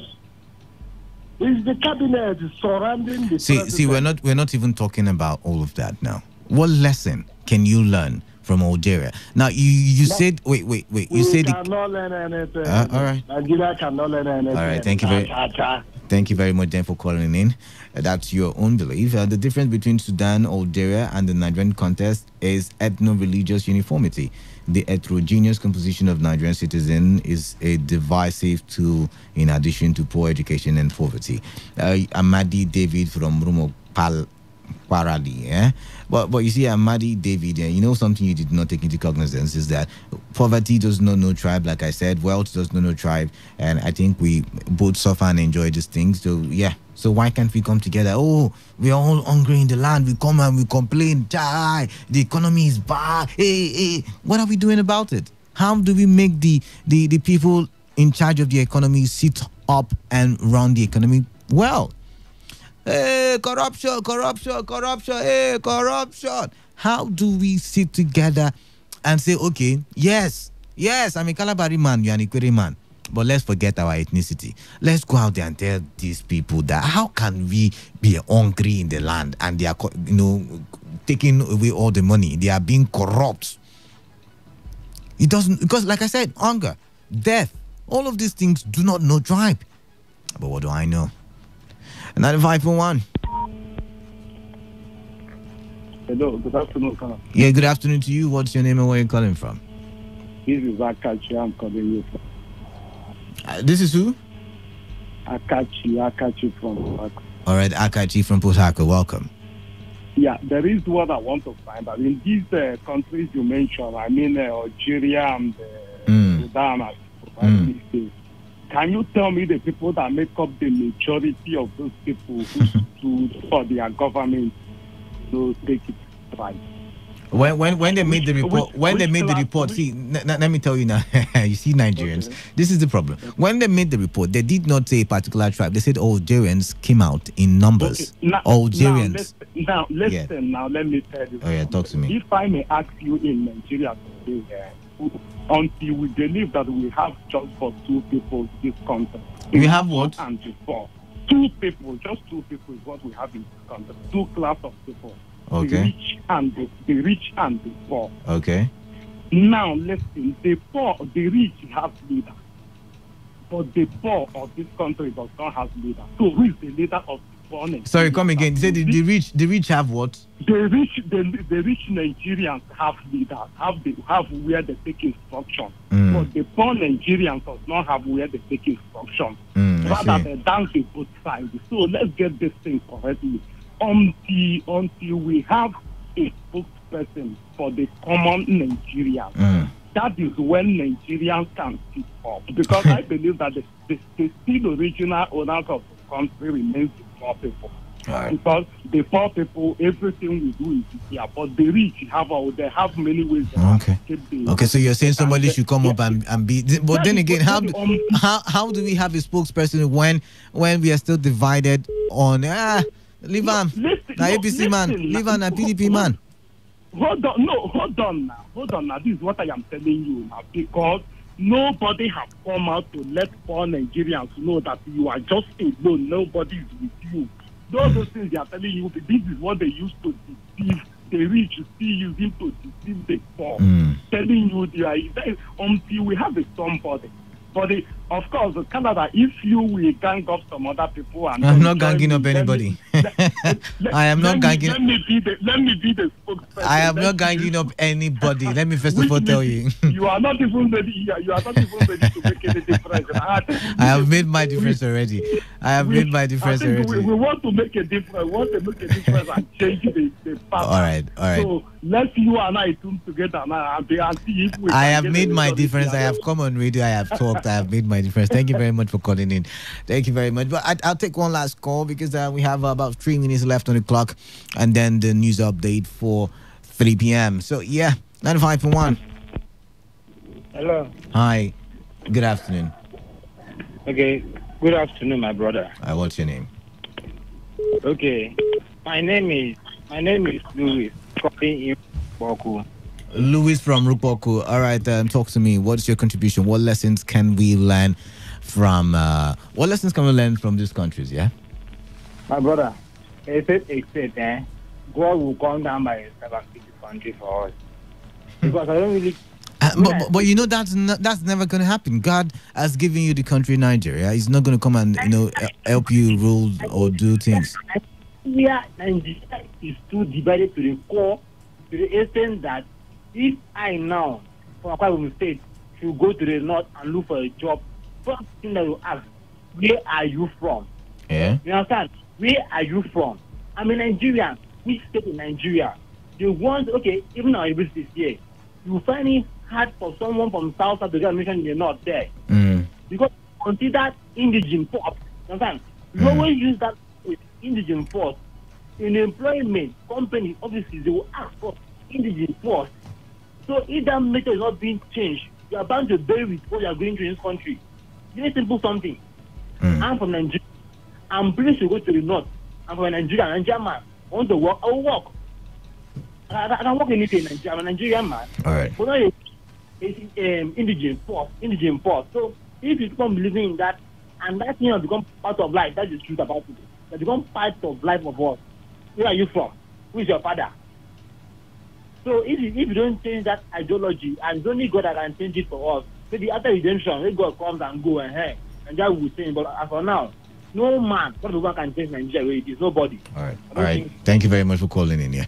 But like I said, that's the last call. That's so much we can take, and we would have to go. But I want to read some of the. I want to do some of this one. Says, "Good afternoon, Kalada. I am FC FCB, the only thing I feel that we can learn is one, if the media will be factual with their reportage, it will go a long way. Two, if the police, the military, judiciary, and civil society should speak the mind of the people. Three, if the capons in the red and green chambers could be able to call a spade a spade. You know, you have to know that if these are not considered, nothing can be changed in this country. FCB from Iguta. Thank you very much for that one. So says, my name is Imam Managwam from Umocham. And by in River State, my own point of view is that the country is totally dilapidated because of lack of management. Thank you. This one says, good afternoon, Canada. This is Friday, Oluchoba. We as a people cannot learn any lessons from the Arab Spring. The reason being that we have been so conditioned in the way to find ourselves, or we find ourselves, we have been so beaten and battle weary to change the narrative of our collective material consciousness. We have no option than to love those who are responsible for our woes by their obnoxious policies. The psychologists call it law of cognitive condition. All right. This one says, revolution will come when a cup of Gary goes for 1K. At that point, if you protest, you will die. If you don't protest, you also die. But fighting to die to live will be preferable. I see mini revolution breaking forth in various standards of... all right, thank you, P-Man. This one says, let's see, if electronic voting is not adopted in 2023 election, I, Mr. Law, will never participate as a voter. I will not be interested if it were with electronic. Buhari, okay. All right. Thank you very much. You say winner as one. Okay, that's not for us. This one says, Buchi. Oh, no, that's not for us. This one says, for us to get things right in this country, we must start from the faulty constitution we have in this country. We are not a federal republic, prosper, and in Port Harcourt. So it says, why people asking where the borrowed money? Oh, we're way past that now. It's time for us to go for the news update at 3, and after that, today's sports live. And yes, Emmanuel is already, Emmanuel aka Top Striker is already in the studio. But keep listening to Today 95.1 FM. This has been Today's Hustle, and I am Kalada. Join us tomorrow.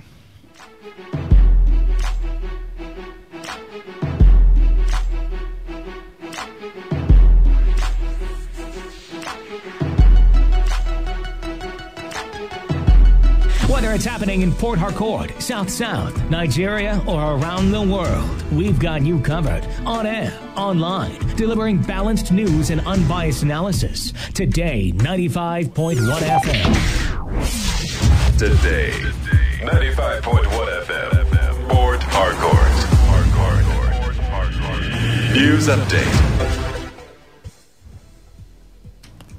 Good afternoon. Here's the news update at 3 on Today 95.1 FM. I am Kala Dakarubaswo. President Mahmoud Buhari has ordered the security agencies in the country to ensure that all bandits are immediately dealt with. The president gave the directive when he met with service chiefs at the President Villa in Abuja. Addressing State House correspondents at the end of the closed-door meeting, the Chief of Defense Staff, General Gabriel Olanisakin, disclosed that the president issued marching orders to the military to ruthlessly address the security challenges in the country. The Supreme Court sitting in Abuja has struck out appeals by the All Progressives Congress against the People's Democratic Party and the Independent National Electoral Commission for lack of merit. In the judgment delivered by the Chief Justice of Nigeria, Mohammed Tanko, the court also struck out appeals filed by the APC governorship candidate Patrick Tonyiko and others against the INEC, Senator Magnus Abe, and others for incompetence. The 7-man panel of the Supreme Court also sustained the preliminary objection filed by PDP lawyer Ukala, who argued that the APC did not file any relief before the Supreme Court. Ukala had also argued that the appeal court had earlier affirmed the judgment of Federal High Court. Counsel to APC had told the court that the Court of Appeal never affirmed with respect to judgment of the High Court, but only made pronouncement that the appeal was an academic exercise. The River State Contributory Pension Scheme Reform Bill 2019 has been committed to 3 committees by the State House of Assembly. Lawmakers at the Assembly during consideration of the bill said there is need to update the state pension scheme in line with best standards. While the House leader, Martin Amewule, spoke on the need to resolve the impediments of the state pension scheme, member representing on Nelga Constituency 1, Christian Ayakwa, and his counterpart from Bani, Abinye Pepple, said the bill will be considered on a clause-by-clause basis. The recent court-related violence ravaging Akpo communities in Obiakpo local government area of River State appears not to be going down well with the youths of the area. To this end, the leadership of the Akpo Youth Council have resolved to expose those behind the court clashes and killings in Akpo Kingdom at the expiration of a 48-hour ultimatum. President of Akpo Youth Council, Azubike Amadi, told newsmen that all those perpetrating the act are remnants of criminals who escaped from neighboring communities to hide in Akpo Kingdom. While calling on the River State government to provide more support for the State Police Command, Secretary of the Youth Body, Felix Ochoma, also encouraged residents and those doing business in Akpo that efforts are underway to restore peace in the area.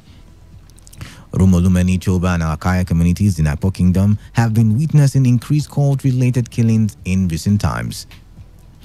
On the foreign scene, Sudan's President Omar al-Bashir has been arrested by the country's military and put away in a safe place, forcing him to step aside. This is according to the country's defense minister and army general Ahmed Awad Ibn Auf, who declared a 3-month state of emergency in a much expected address. Awad Ibn Auf also said the military council will take over the country for 2 years, adding that Sudan's airspace is closed for 24 hours. Tens of thousands of Sudanese marched earlier today through the center of the capital Khartoum, jubilating and chanting anti-Bashir slogans. Today marked the 6th day of a defiant sit-in outside the military's headquarters, which also houses Bashir's official residence at the Defense Ministry. The protests, which erupted in December, have become the biggest mar ending Bashir's 3 decades of rule. And that's all we have for you on the news update at 3. Thank you for listening. I am Kala Dakarubatubo. Stay tuned. Today's Sports Live is up next.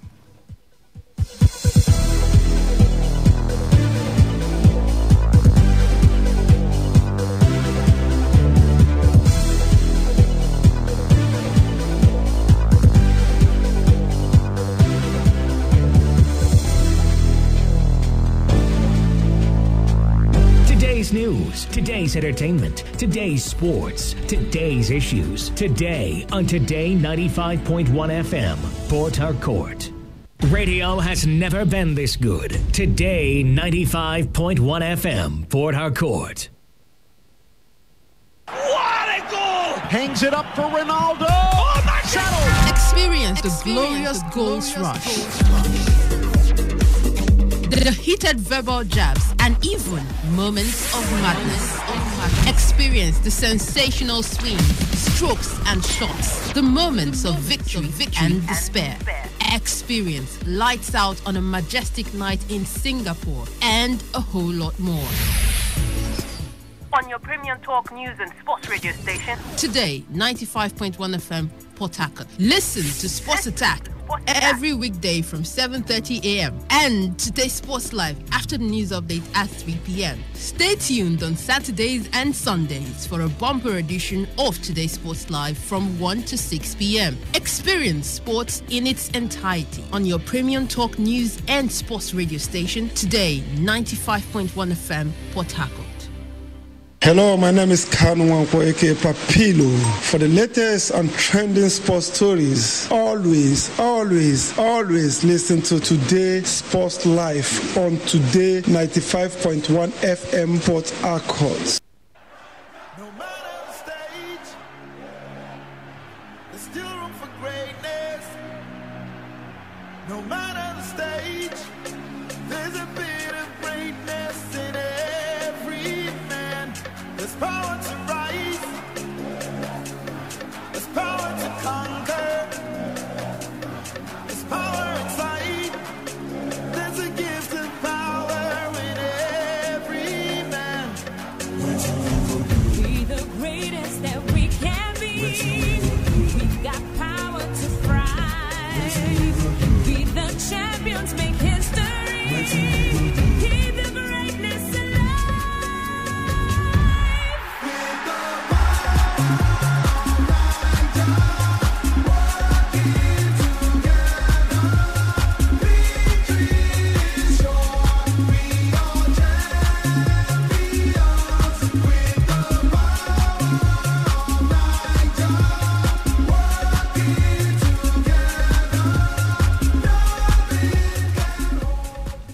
A very good afternoon to you all out there. Welcome to yet another exciting edition of today's Sports Live. The show is reaching you from the studios of a premium news talk and sports radio station. Today, 95.1 FM right here in Port Harcourt. Wednesday, the 11th day of Thursday, the 11th day of April 2019. And Mecca Dina is my name. I'm your anchor on the show this afternoon. And of course, the guys are in the building. I don't do it alone, and today will not be different. The top striker is here, Emmanuel Chubozo. Good to have you on the show. Mecca, good afternoon. And of course, welcome to the program.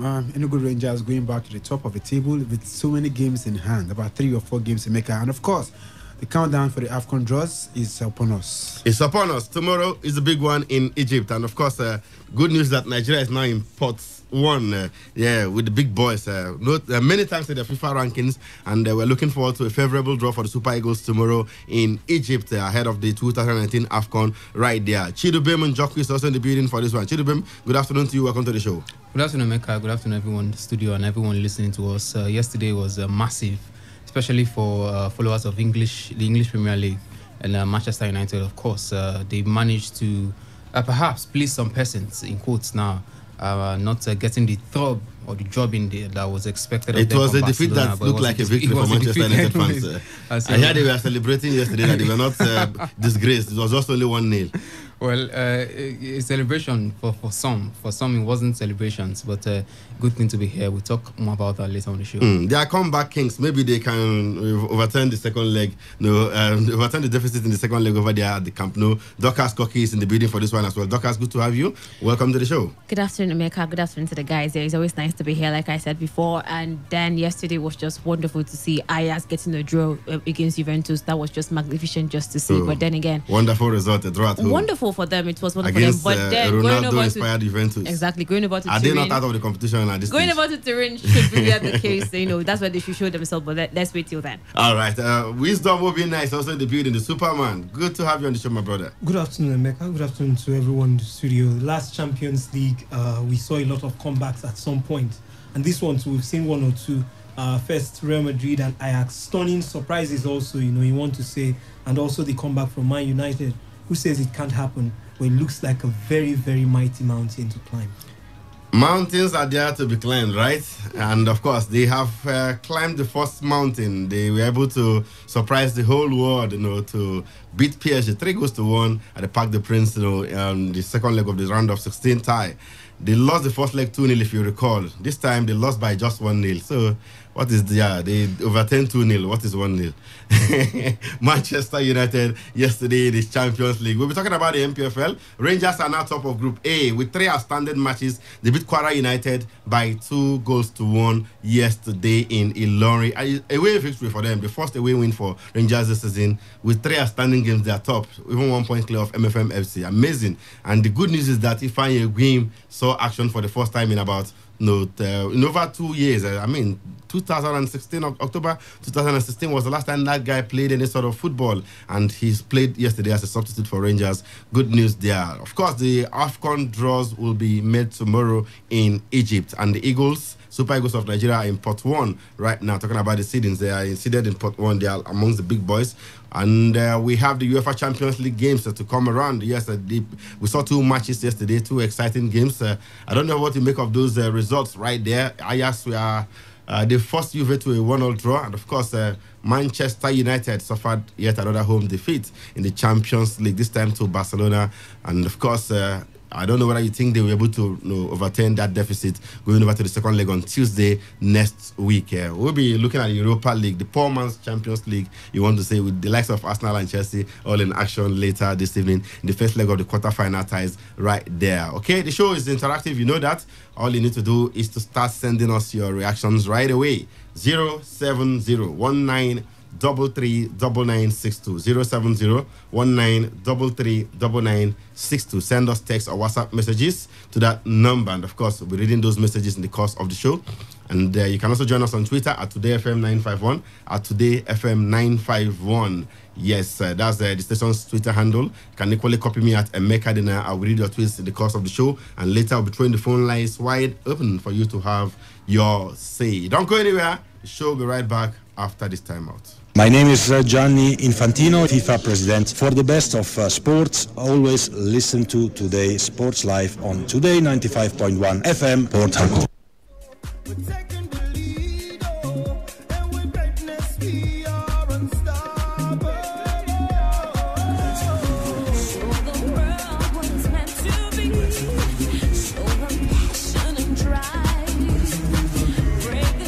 All right, let's start the show from the MPFL where Ifeanyi Egwim, Rangers striker Ifeanyi Egwim, says he's extremely grateful to God after playing his first match since October 2016 following a broken shin bone. Yes, the former Rivers United star broke his shin bone when he collided with El Kanemi Warriors goalkeeper Kazim Yakin on the final day of the 2016 Nigeria Professional Football League season as Rangers trashed the Maiduguri side 4-0 in Enugu to claim the title after a 32-year wait. And yesterday, Egwim made his first appearance for the 7-time MPFL champions in about 2.5 years, coming on as a second-half substitute to help Rangers beat Kwara United 2-1 in Ilorin, their first away win of the season. And despite the win, Egwim admitted that Kwara United are a good side, adding that his team prevailed because of their size.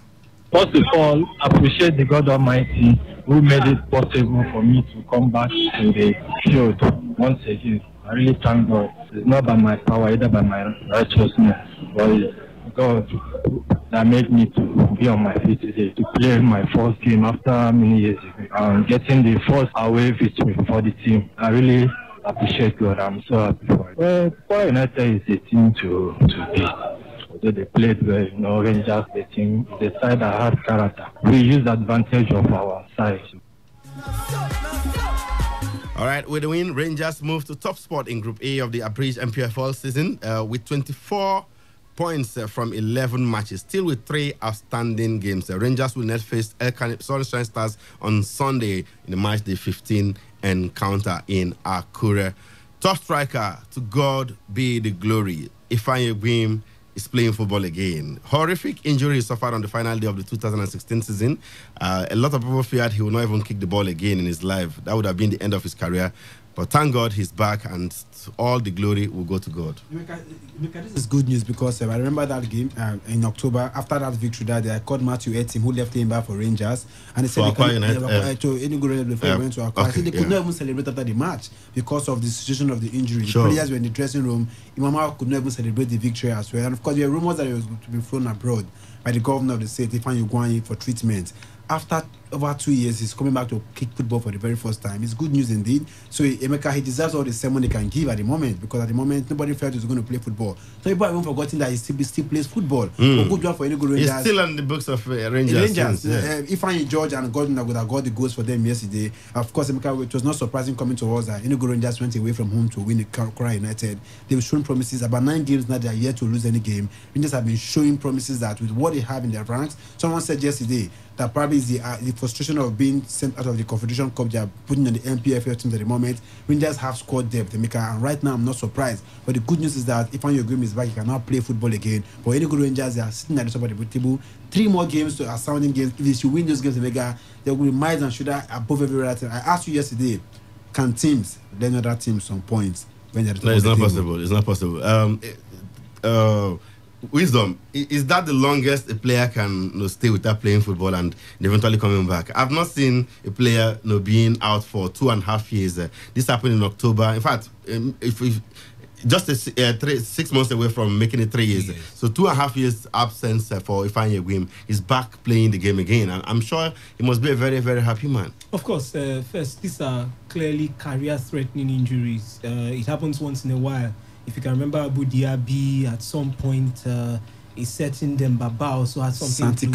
Santi Cazorla also at Arsenal. So did they stay up to 2.5 years? These guys. Abu Dhabi stayed up to 2 years. I don't know if they have, but he stayed up to 2 years. So I think it happens like that, and once in a while, and it looks currently really, really threatening. Sometimes you're advised to quit football because something that could stay up to 2 years to heal, or even 3 years, is definitely something that could reoccur at times, So, but it's a breakthrough, I tell you, for Ifeanyi Egwim. One of the good legs too with Rangers, that season when they won that title. Too bad and too sad that he didn't get to actually enjoy the moment. But one thing that I think Enugu Rangers did well is they stuck with him. We've seen cases where players get this kind of injuries and somehow they find a way to just release him and let him go, and his career ends from there. But good enough, they were able to.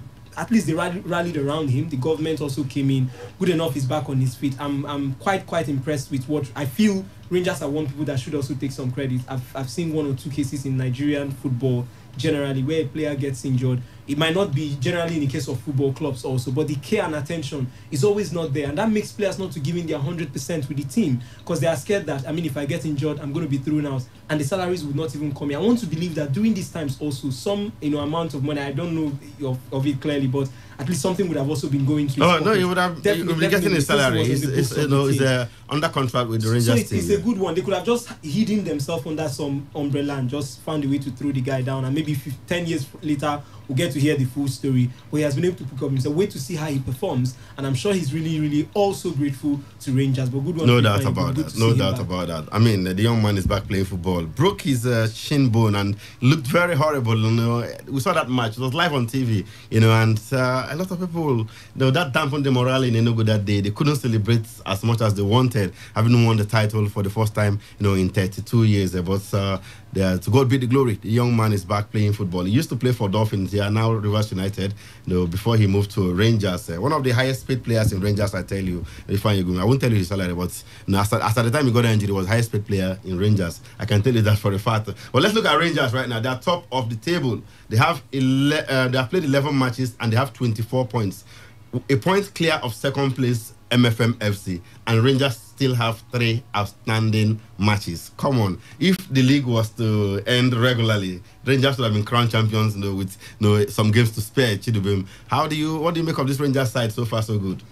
It's massive. Just one loss in 11 matches so far this season. Very massive on them. At a point, we felt he couldn't get better than Aqua United, but Enugu Rangers have shown us that what Aqua United can do, they can do even much better, and they've shown us this season that they are quite a team to beat.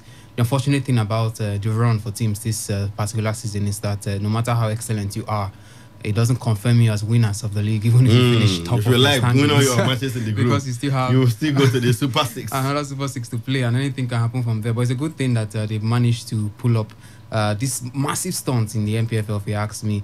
9 games without losing. It's no mean feat. You don't see these things happening very often over here in the NPFL. So it's very massive for them. You can imagine if they manage to pick 6 points from their remaining 3 games, that's 7 points clear of MFM if things go normally. That would be massive for them. It's been a long time we've seen such a disparity between the top team and the chasing pack. Games in hand are not usually points in hand. Yeah, but Enugu Rangers, with the way they are going, they are beginning to. They're not dropping points. Of course, especially away from home. They've just played one of the games in hand, and they had 3 points from that one, even though it was away from home. So what makes me feel that they are not going to get the other games that one of which are going to play at home? Definitely. Probably with the way things are going, you want to fancy them getting those points at home. So I think it's massive for Enugu Rangers and the way they're running this season. Disappointments on the continent, but definitely they are getting results in the domestic scene. All right, for Kwara United, who they beat yesterday, Kwara United are now 8 on the log, just 2 points above relegation. They have 18 points after 14 matches, and of course they'll be hoping to better their fortunes going forward. The likes of MFMF, like we told you, are second on the log with 23 points. They're followed by Enyimba in 3rd place with 21 points. In 4th place, we have Lobby Stars. Lobby Stars have played just 12 matches. They have 2 outstanding matches, and they're just 1 point behind Enyimba. So it looks like Enyimba are living dangerously these days, in terms of qualifying for the top 3. Let me catch you. Lobby Stars win today. They go over Enyimba, and they're playing Sunshine Stars. Yeah, they're playing Sunshine Stars today, but that's an away game. Yes, they won 1-0 last time, and of course, Sikora Alemi scored the only goal in that encounter. So let's hope. And for the Enyimba faithfuls that Lobby Stars are playing against a relegation-threatening Sunshine Stars in Akure, not in Macaulay. But this is even more difficult for them. There's the possibility of Sunshine winning this one is very, very high. Very, very high, exactly. So Enyimba fans, Enyimba faithful should be careful and prayerful that Sunshine Stars take maximum point. But of course, except that, it's going to be a very tough one right there for them. But of course, we expect Sunshine Stars, who are trying to beat the drop, to give Lobby Stars a good push and ensure that they don't take maximum points in that game today. All right, that's another game. The scheduled game today: Sunshine Stars versus Lobby Stars. Wisdom, Sunshine Stars, Lobby Stars. What should we expect? Sunshine Stars, like I said, are in the relegation zone right now. They have just 16 points from 13 matches, and they need all 3 points in this one, don't they? Of course.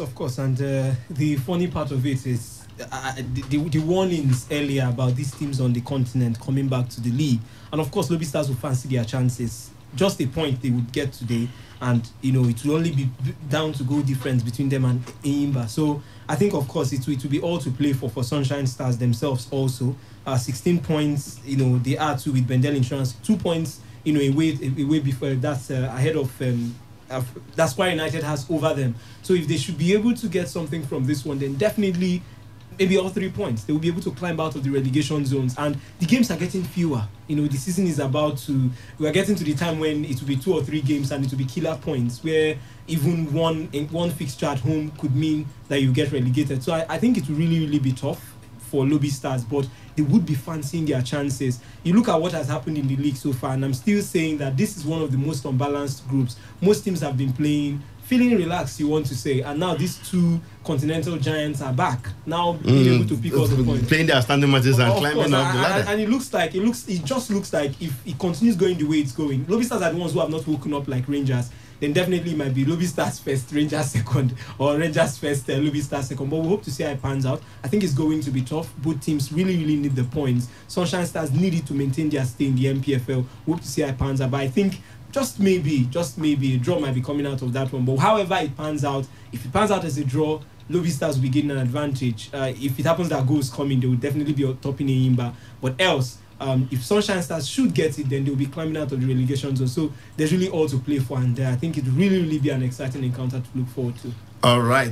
Tomorrow is a big one in Egypt. Ahead of the 2019 AFCON, the draws will be made tomorrow by 8 p.m. local time, we are told. And of course, at the end of that draw, Nigeria will now know her opponents at the group stage of the competition. Dorcas, without knowledge of each of the pots, what sort of group would you like Nigeria to be in, considering some of those teams that made it to the tournament? Which teams would you like to see Nigeria play against in the group stage? In as much as I would want to pick, this draws, sometimes you would want to say it might favor you, but when you get to the particular time, that's when you get to the games, it might not work out that way. But so far, I would want to see Mali in our group as well. I want to see Nigeria play against Mali. Yes, they're a tough side, and I want to see, the Super Eagles bring out the toughness in them. Yes, they are Eagles, but still, I haven't seen the toughness in the guys. They are not tough enough, and that's why Gonoro has been talking down the players of winning the title this season, this year particularly. So it's going to be very difficult for them as well. And if not for anything, even Algeria, I want to see Algeria in our groups. We have this, kind of like rivalry against them as well. I want to see that. I want to see Algeria. Beat them in the qualifiers last time, the World Cup qualifiers. Yeah, that's true. I want to see them there as well. And maybe getting Tanzania, because of Amunike, I want to see how it's going to react against the Super Eagles as well. So that's what I think. Whichever they give to us, whichever country they give to us should be fine. I think the Super Eagles should be able or should be capable of taking any country that is going to be given to them tomorrow. But let's see how it's going to pan out. But these are the 4 countries I would want to see the Super Eagles play against. All right. Unfortunately, Mali and Algeria are in the same pot, so we cannot face 2 of them. We can only pick one team. Right there. I think Nigeria are also in. Okay, Nigeria in pot 1 now. Yes, we've been placed in pot 1 where the big boys are. Egypt, Cameroon, Senegal, Morocco, all in pot 1 right there, and the Super Eagles will be joining them there for the draws tomorrow. Top striker, I'm trying to assess the various spots, so we'll be able to know our likely opponents as it were. Each we'll pick. Okay, all right. I will have the seedings right there, and of course in pot 1 we have Egypt, the hosts, Cameroon, defending champions, Senegal, Africa's top-ranked team. We also have Tunisia, second place in Africa, Nigeria, and Morocco. That's in pot 1. Now, the thing is this. Teams in the same pot cannot play each other. No 2 teams in the same pot will play each other. So just one team from one pot.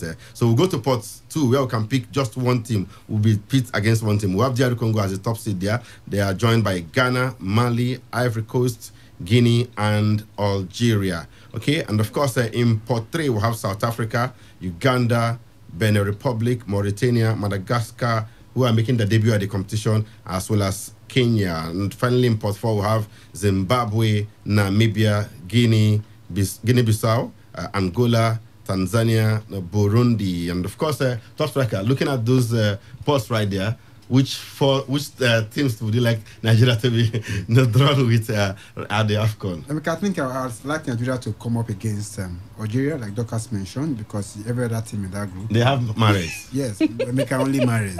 Islam Slimani is not the player he used to be. Yassin Brahimi is not. Exactly. So these guys are just, they came with those names that were even better to Nigeria. And they got wallops. And of course, but sometimes to be the best, you have to also be the best. So Ghana have been a shadow of themselves and Cote d'Ivoire as well. So I'll go for Algeria in this group. Why for group? Port 3. Yeah. Emeka will not be shocked if Nigeria gets to South Africa. So you like us to play South Africa? They are our wives, Nabi. No, I don't not want anymore. Not their wives now. Not anymore. I think a gender issue is not balanced. In group 4 now. I think I'll go with. I wouldn't want America. I want him to lose his job so soon. So I'll go for Burundi. I'll just go for Burundi, South Africa. Saido Berahino is in Burundi. Only him, Emeka. We can select some other smaller countries now to go play them. All right. So those are the pots there, and of course the seedings. The top seed for group pot 1 is Egypt. The top seed for pot 2 is the DR Congo. South Africa is the top seed for pot 3, and of course in pot 4 we'll have Zimbabwe as the top seed. The draws will be made tomorrow about 8 p.m. local time in Egypt, and hopefully by Saturday we'll be discussing a whole lot about that. Then the draws would have been made, so we'll talk about the chances of the Eagles in their group and all that. And at this point we are being joined by a board member of the Nigerian Hockey Federation, the one and only Ato Jumbo. Good afternoon, sir. Good afternoon, Emeka.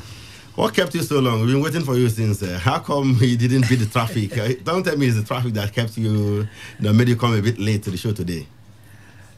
Well, let me don't make any excuses. Okay. All right. The good thing is that you're here. And of course, we're happy to have you here. Ato Jumbo used to be the chairman of the River State Hockey Association until he controversially stepped down at some point last year. But he's still with the National Hockey Federation, the Nigerian Hockey Federation, as a board member. And this is a man I know that has contributed a lot to the growth of the sport of hockey, both in Port Harcourt and in Nigeria at large. But in recent times, hockey has not been in the news, for positive reasons. Now, what am I saying? Wrestling, going to the African Championship, did well. In fact, they even hosted the African Championship here in Port Harcourt last year. Badminton African Championship is coming up here in Port Harcourt in a few days' time. Handball is doing well in the news, hogging the headlines. Cricket, Nigeria even qualified for the Under-19 World Cup tournament for the first time in cricket. But hockey of late, we've not been hearing much from hockey. So what's happening, from hockey, both at national level and here in the state, Ato Jumbo? Well, probably we'll have problem with publicity. Not that we are not doing well. Okay. We are really pretty well. It means Benson is not doing a good job or something. Forgive me for that. I was only joking.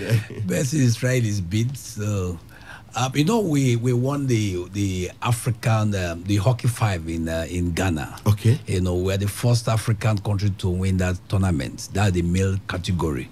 We didn't go for the female category, so we are doing pretty well. Though we had issues with the Nations Cup, not the Nations Cup, the club side in Abuja. But our ranking in Africa, we are still okay for now. We are still okay, but I think we'll have a lot of work to do, and I think we are starting on time this year to handle the issues we have. Like we are going into camp pretty early this time around for Nations Cup, and we are traveling for a playing tour in Egypt before we go to South Africa. Is it for the senior national team? Yes, for the senior national team. I think we'll have 2 competitions coming to River State also, the under 16, under 18, under 21 to River State. So we are busy. We are busy. We are going to come out better this year. All right, but of course, River State, you left the association here. Yeah. How has the teams here been faring? I'm sure you've been following proceedings as well here in River State. Yes, they did well in Abuja during the National League. I think they came out 4th. That is the female side. That wasn't bad, and we're still on. We still have activities here in River State. We're still doing well in River State. We had our Easter games last year. We had our Xmas game last year, and we are on. All right, Ato Jumbo, the one thing that is common in other sports in the country, is the fact that financially they all struggle. They go cap in hand looking for funds to undertake their programs, go for tournaments outside Nigeria, even within Nigeria, to organize national championships. It's always an issue. So is that also the case with the Hockey Federation? Yes. I will let me don't say that on air here, But you see, most of the times when we travel for competitions, we find that we will use our money first at the national level. I'm telling you. When we went that's what the wrestling people do too. Igali is my Oga, so I know a lot about that. Yeah. I know. The last time we traveled to Egypt, was it last year?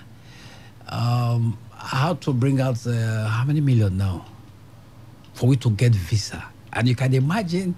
We got so that you get a refund later from the sports ministry. Yeah. Sometimes it can take a year, 2 years before. It doesn't even come complete. You have issues getting your money back. And that's one of the reasons why I left River State Hockey Federation. So we have that issue, but I think I don't know. I don't know how the ministry will tackle this, because we all submit our schedule for the year to them, budget, so they are aware. They know, look, you are supposed to have. But the story is always that there is no money. They don't have money. So is it not time this sports federation start looking elsewhere for funding rather than depending on the budget coming in from the sports ministry that most times doesn't come? See, it still boils down to the problem we have with the ministry. Let me tell you something. Do you know I can go out for fundraising and I raise like 10 million, and they want to tell that, look, he has to come to the ministry first. They want to be part of it. I am telling you the truth. They will get 10%. Not even 10%. They want the money to be paid into their account. I am telling you. Funny, So we have issues with this. They just want to grab. They don't have the interest of the sport. The secretary can stay for 2 years and she leaves or he leaves. So you are the one there, and so they don't give a damn. They want to pick what they want to. They can pick. For that moment. They don't want to know if the game is developing or you have issues with your game. No, their own is what can they grab. You understand me now? So, going for fun and, it is sometimes quite, discouraging. You don't want to really go. You don't want to really go. But we do our bit a bit. Sometimes it's not really the money, but we'll get equipment. We'll get, some other sponsorship from here and there, like, getting kits for the players, getting some other incentives, getting jerseys and all of that for them. So sometimes not really the money now. Yeah. All right. Talking about developing the sports at the grassroots stage.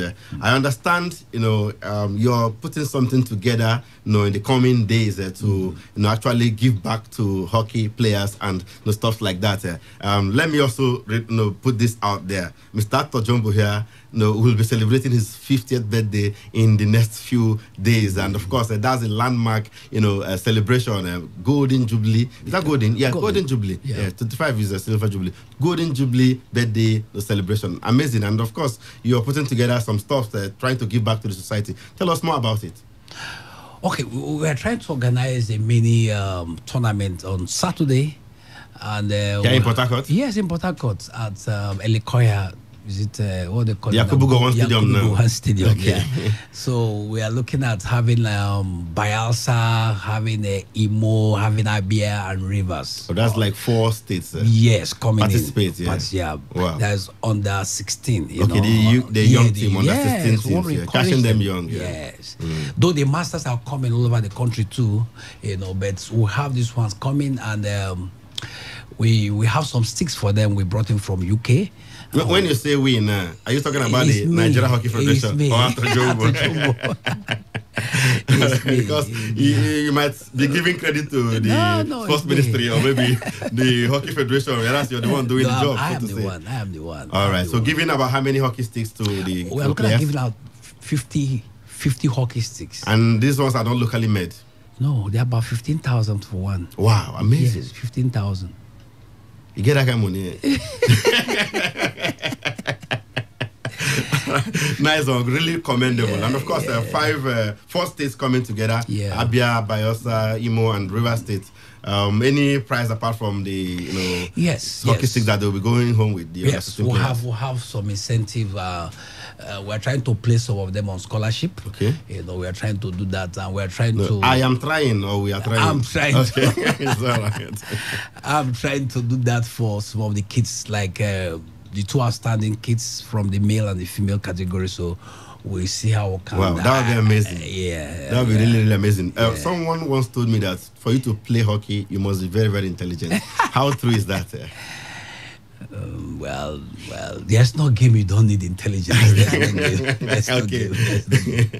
All right. So, when is it taking place on Saturday? When is the match? Is it a one-off tournament? Just one day competition? One. Okay. So, is it a round-robin game or maybe knockouts? Then the 2 winners will now meet the others in the final. How are you going about it? Round robin said the first team to play against each other. Yes, everybody will play. You play yourselves. Okay. Then the first second will now play the finals. Oh, that would be great. Yeah. All in the same day. Yes. I hope you're not giving those kids too many games in one day. No, they will even want more. Okay. And we're also honoring some old hockey players. We're honoring now the guy that trained me, Chief Charles Merina. Yes, he's retired now. So I want to honor him. He's around. He's in the States. No, he's in my house. Okay, you're bringing him to this place for the event. Wow, great one there. Yeah. Really, really great one. I think we need more people like you, in different sports federations there to help, push, the various sports forward. I mean, with this kind of gesture, I'm sure the kids who come to participate here will have something to look forward to. They will be inspired to even do more, in the sport of hockey. Is there any other thing you want to tell us in that regard? Yes, look, we are going back to school. I'm going back to school, mate. Personally, I'm picking up one school. I want to give out, some kids there. I want to give out my own time also. I want to train them myself. Okay, because you are an ex-hockey player too. Yes, not ex. I'm still playing. Ex international. Okay. But I'm still playing now. I still play on Saturdays. So, but I want to just give out. Just give it all out to the young ones. To the young ones. Go to school. See what I can do for them. Catch them young. Start introducing them to the sport of hockey at a very young age. Tender age, yes. Wow. Not just hockey. Not just introducing hockey. We're going to introduce some other things. Sports, okay. No sports. Okay, other aspects of life. Yes, probably their school fees. You take them on scholarship. We can pay your school fees for you. If you play hockey, we'll give you extramural class for your English or mathematics, subjects. Amazing. So we want to do that. Yeah. Then I'm sure people listening out there will want their kids to be part of the sport of hockey. That would be great. Talk like, what do you make of what Ato Jumbo has said? Very impressive. Just why you asked him about why don't some of these sport ministries don't depend so much on federal government, because we know how wrestling has brought so much medals to the country, but because they feel the populace in Nigeria don't follow these sports, they tend to not want to invest so much in this. I think we have to diversify and go away from football. There are so many sports that Nigerians are now showing interest at this very young age. Wrestling is there, badminton is there, chess is there. We know a Nigerian refugee who went to the US and all of a sudden became a chess champion at a very young age of 8. Hockey, Nigerians, the team that went to Africa to conquer Africa just about last week or there, about some weeks ago. Africa 5. We have to make sure we develop interest in this other sport. Parastatals agencies have to come in and make individuals also have to come in, because everything is about football. Even in football, when was the last time we even won anything significant in the world? So I think we have to now diversify and invest in this other sport. People are willing to teach the young ones, but I think the willing sponsors are not forthcoming. If it's not football, it's not it. But it's so sad that we have to tap into this and invest a lot into it. I mean, you organize a tournament for 4 states where kids will go home with hockey sticks, foreign hockey sticks. I mean, one of the best in the world as far as the sport of hockey is concerned. You're also picking up, 1 or 2 schools here in River State to start with, to eventually, train kids in hockey and give them scholarships and other, extramural trainings and all that. What is driving all this, Ato Jumbo? It's passion, and also what hockey has given to me. Hockey gave me life. I started playing hockey from the secondary school, and And hockey really pushed me. At the age of 17, I had the national call-up. So, and I played for the country under 21.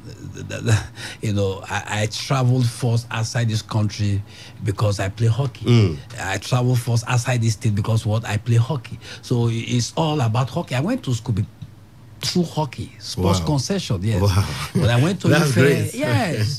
All right, giving back to the sport that gave you so much. Amazing. We wish you happy birthday in advance. You turned 50 on Sunday, right? On Sunday, yes. Amazing, massive. Are we invited? Of course. I've sent you. I've sent you an invite already. All right.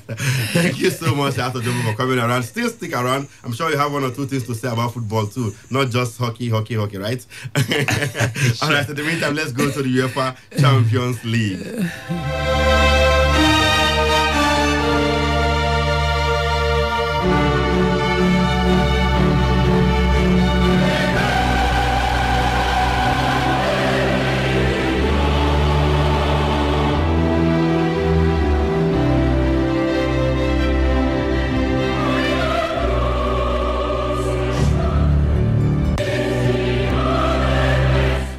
In the UEFA Champions League last night, David Neres cancelled out Cristiano Ronaldo's header as Ajax and Juventus settled for a 1-1 draw in the Champions League quarterfinal first leg at the Johan Cruyff Arena yesterday. Ronaldo, who was playing his first game after recovering from a thigh injury suffered on international duty with Portugal last month, put the visitors ahead on the stroke of halftime. The tournament's top scorer of all time struck into the penalty area before throwing himself at the cross to thunder a header beyond goalkeeper Andre Onana to record his 125th goal in the competition's history. Now, the home side, however, responded in style, scoring a leveler only 1 minute into the second half as Neres called home his third Champions League goal of the campaign. The Eredivisie side were guilty of missing a plethora of chances to bury the game, and we are almost punished by Juve after substitute Douglas Costa saw his effort hit the post.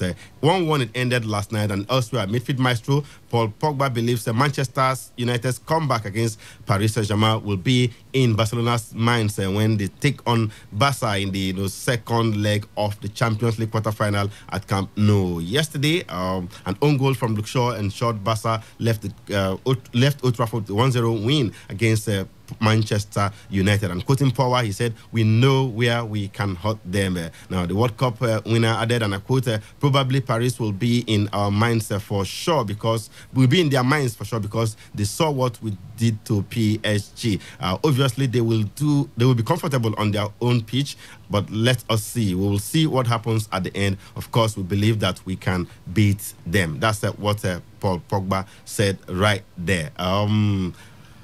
Wisdom.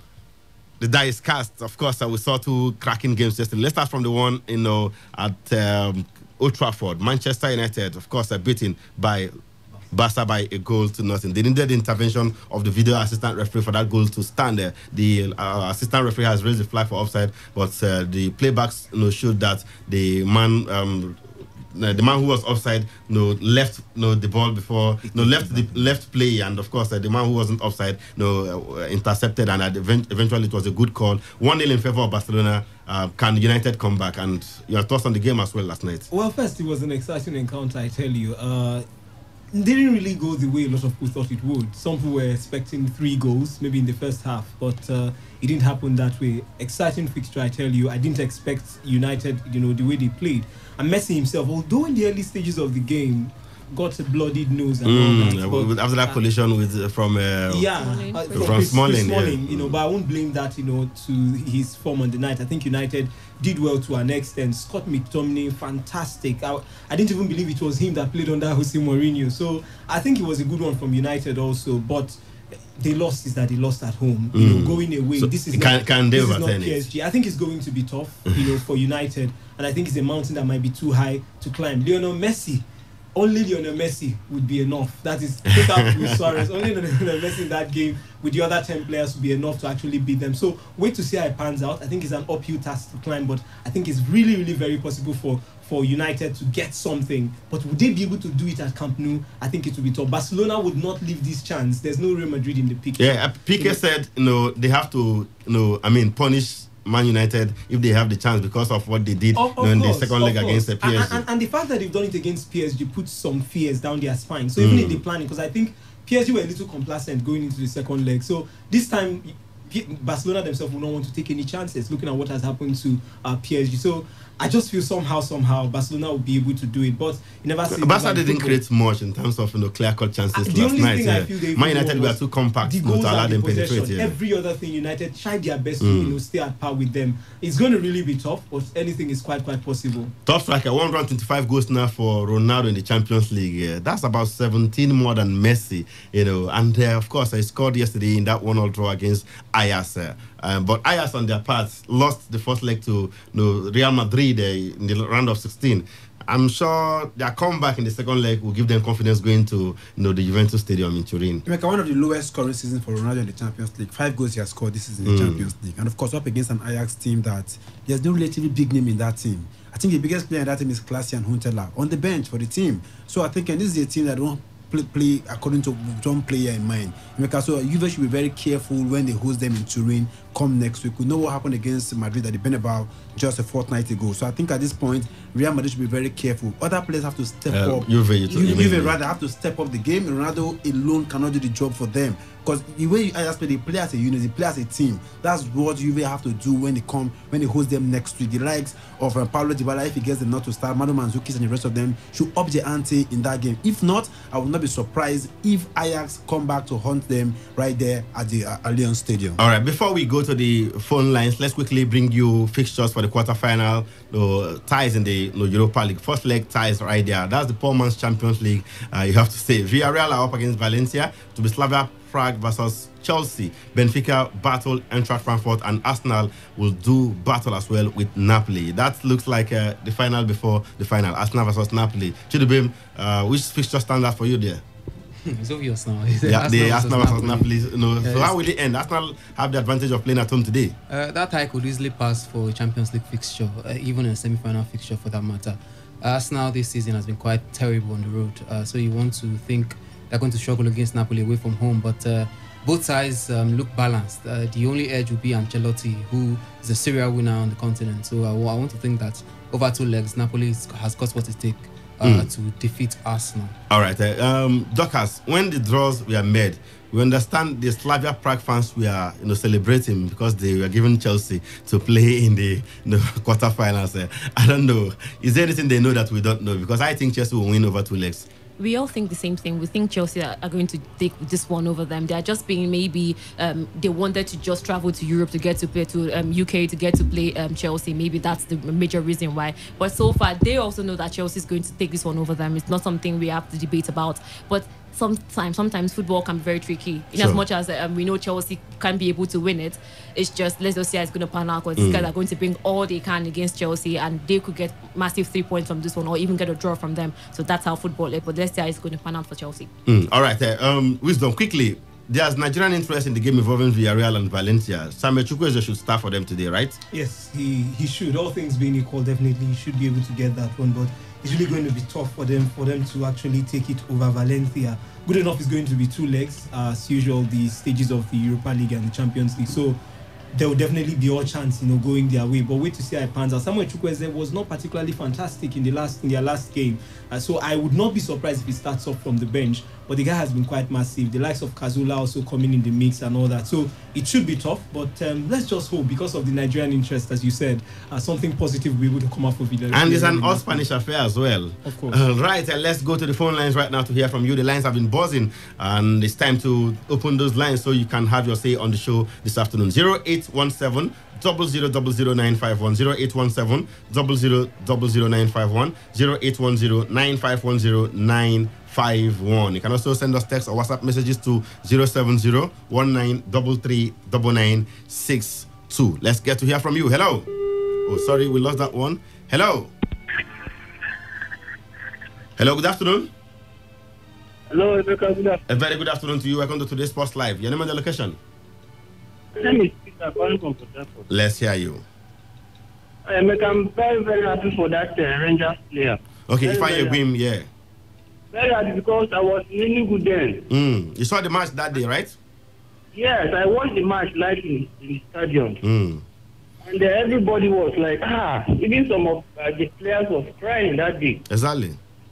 So I really thank God for I him. still visualize the picture of Bobby Clement and Chisom Ebuchula crying, after that match, Yes, exactly. And for Man United, they tried a lot. Yeah? They tried and lost 1-0. Thank you so much. Hello. Hello, good afternoon. A very good afternoon to you. Today's Sports Live, your name and the location? My name is El Flash. El Flash, good to have you on the show this afternoon. Okay. In fact, I'm very happy for the way Manchester United performed last night. So it's not that I believe on Manchester United, and I believe that what Popovich is saying is true. They are going to turn the result in their favor. Oh, you think so too, eh? Yes. All right. Because they have the strength to do that. Thank you. Thank you so much. El Flash, sounded like a Man United fan. Hello. Hello. Good afternoon. Today's Sports Live, your name and the location? Hello. Good afternoon. We can hear you. Yeah, I heard you on the line. All right. Have your say. Yeah, I want to comment on the Villarreal match. Yeah, they are playing Valencia today. What do you make of that fixture? Well, I'm keeping them to because of our boy. Samuel Chukwueze. Yes. All right. He's a fine player. And that of Arsenal, I'm keeping Arsenal to beat Napoli. Exactly. All right. Thank you so much. We'll wait and see how it eventually pans out. But of course, those games come up later tonight. To be confirmation of the times for the quarter-final games in the Europa League. 8 o'clock. 8 o'clock Nigerian time for those fixtures right there. Back to the phone lines. Hello. Yes, Emeka Jenade, could I greet all of you? Good afternoon, Matthew Kalio. Where have you been? I don't want to sack you. It's been a while. Good to have you on the show. Talk to us. Yes. Man United, well, it's football. They may turn back the hand of the clock, but camp, it may not be possible. So if there is football, let's see how the second leg will go. As for Juventus Ajax, it's another character. Ajax may turn back the hand of the clock in Turin there. But it's another hard cracker, hard nuts for them to crack. I pray that today my Chelsea will also... Oh, your Chelsea against Slavia Prague away from home. Okay. Please for life. Thank you very much. Thank you so much, Matthew Kalio, for your thoughts. Hello. Hello, good afternoon. A very good afternoon to you. Welcome to Today's Sports Live. Okay, my name is... Hello. Your name is what? My name is Melody. Are you thinking about your name, Melody? Are you sure it's your name? No. Yeah? Tell us your real name. Tell us your real name. My name is Melody. All right. Go ahead. Don't mind me. Okay. I think I am really happy the way Manchester United play their game yesterday. Likes of Eko McTominay and the likes of Fred. And the two guys really perform well. And this is coming to see for a returning leg. I think in the present Champions League, I think Manchester United have been doing very well in away. In away games, yes. Of course, home games. Yes, they have not scored in their last two home games in the Champions League. Yes. All right. Thank you so much for your call. Ato Jumbo, which club do you support? I'm sure you also follow some bit of football. Which club do you support? Don't tell me it's Chelsea. No, it's Man U. Okay, Man United. Yeah. All right. They lost yesterday. You saw that game, right? Yes, well... Can they bounce back? You know, the good thing is that Barcelona didn't score. It was the Man U player that scored there. Yeah, they own goal. So the goal was credited to Barcelona. So I know. They have a goal advantage going into the second leg. I know. But we can turn things around in... You're not sounding confident. Well... I will say my own bit, but I know we are still on. Yeah, the hope is still alive. We are not dead. After all, they did it in the previous round. Yes. Okay, let's watch and see. Next Tuesday will be the time for that one. Hello. Hello, Emeka. Yeah. Good afternoon, Lawson. Yeah, Lawson. Manchester United yesterday. Honestly, I don't know why people are saying they like the way they perform. Because they were not disgraced now. Is that not mediocrity? For the first 15 minutes, United didn't even know where they not see ball play. Now, when they even have possession... But Lawson, you're a Manchester United fan. I am. Why are you being so hard on your team now? Because you could not even register. No, they are playing against the superior side. It's understandable. No shot on goal. Even when you had the ball, there was no penetration. So if Pogba was not in that game, Young, no way. So any hope for the second leg? I don't know. Yes, he doesn't know. We're talking about No, Camp Nou. I mean, one of the biggest stadiums in the world. People should be reasonable. You cannot go there and get anything. I'm even ready to bet any amount. No, so United are out. And get anything. It's over. Let us concentrate. Thank you so much, Lawson. Tudube, we have some messages coming through the text message portal. Yes, we have. This one is saying, "Good afternoon. Please, how many teams are in one group?" That's talking about the CAF. AFCON, yeah. 4 teams in one group, and the groups will be 6, yeah. And the pots, 6 teams in one pot. Yeah. Yes, another one is saying, "Hi, everyone. I am Love God Wilson texting from Abua. Okay, I'm a Barca fan. Expect Barca to be ruthless. I expected Barca to be ruthless against United last night, but it didn't happen.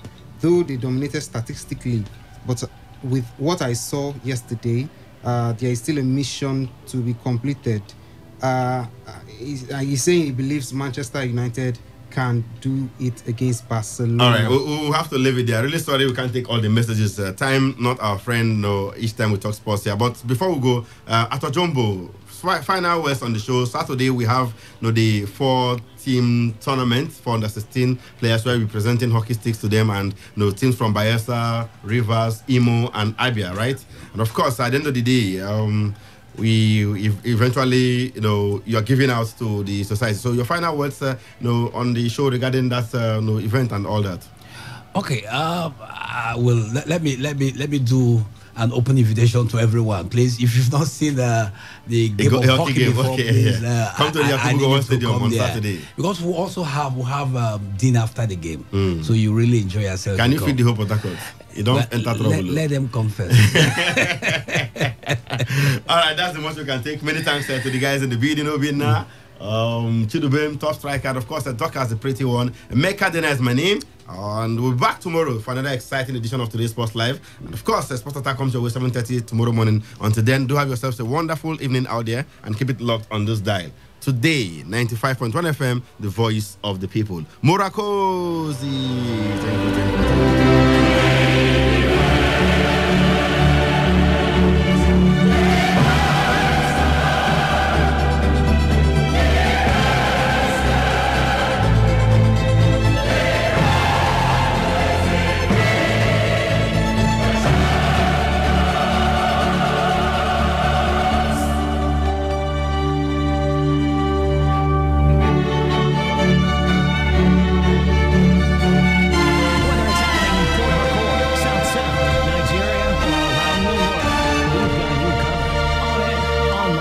Delivering balanced news and unbiased. Whether it's happening in Port Harcourt, South South, Nigeria, or around the world, we've got you covered. On air, online, delivering balanced news and unbiased analysis. Today, 95.1 FM. Today, 95.1 FM, Port Harcourt. News update.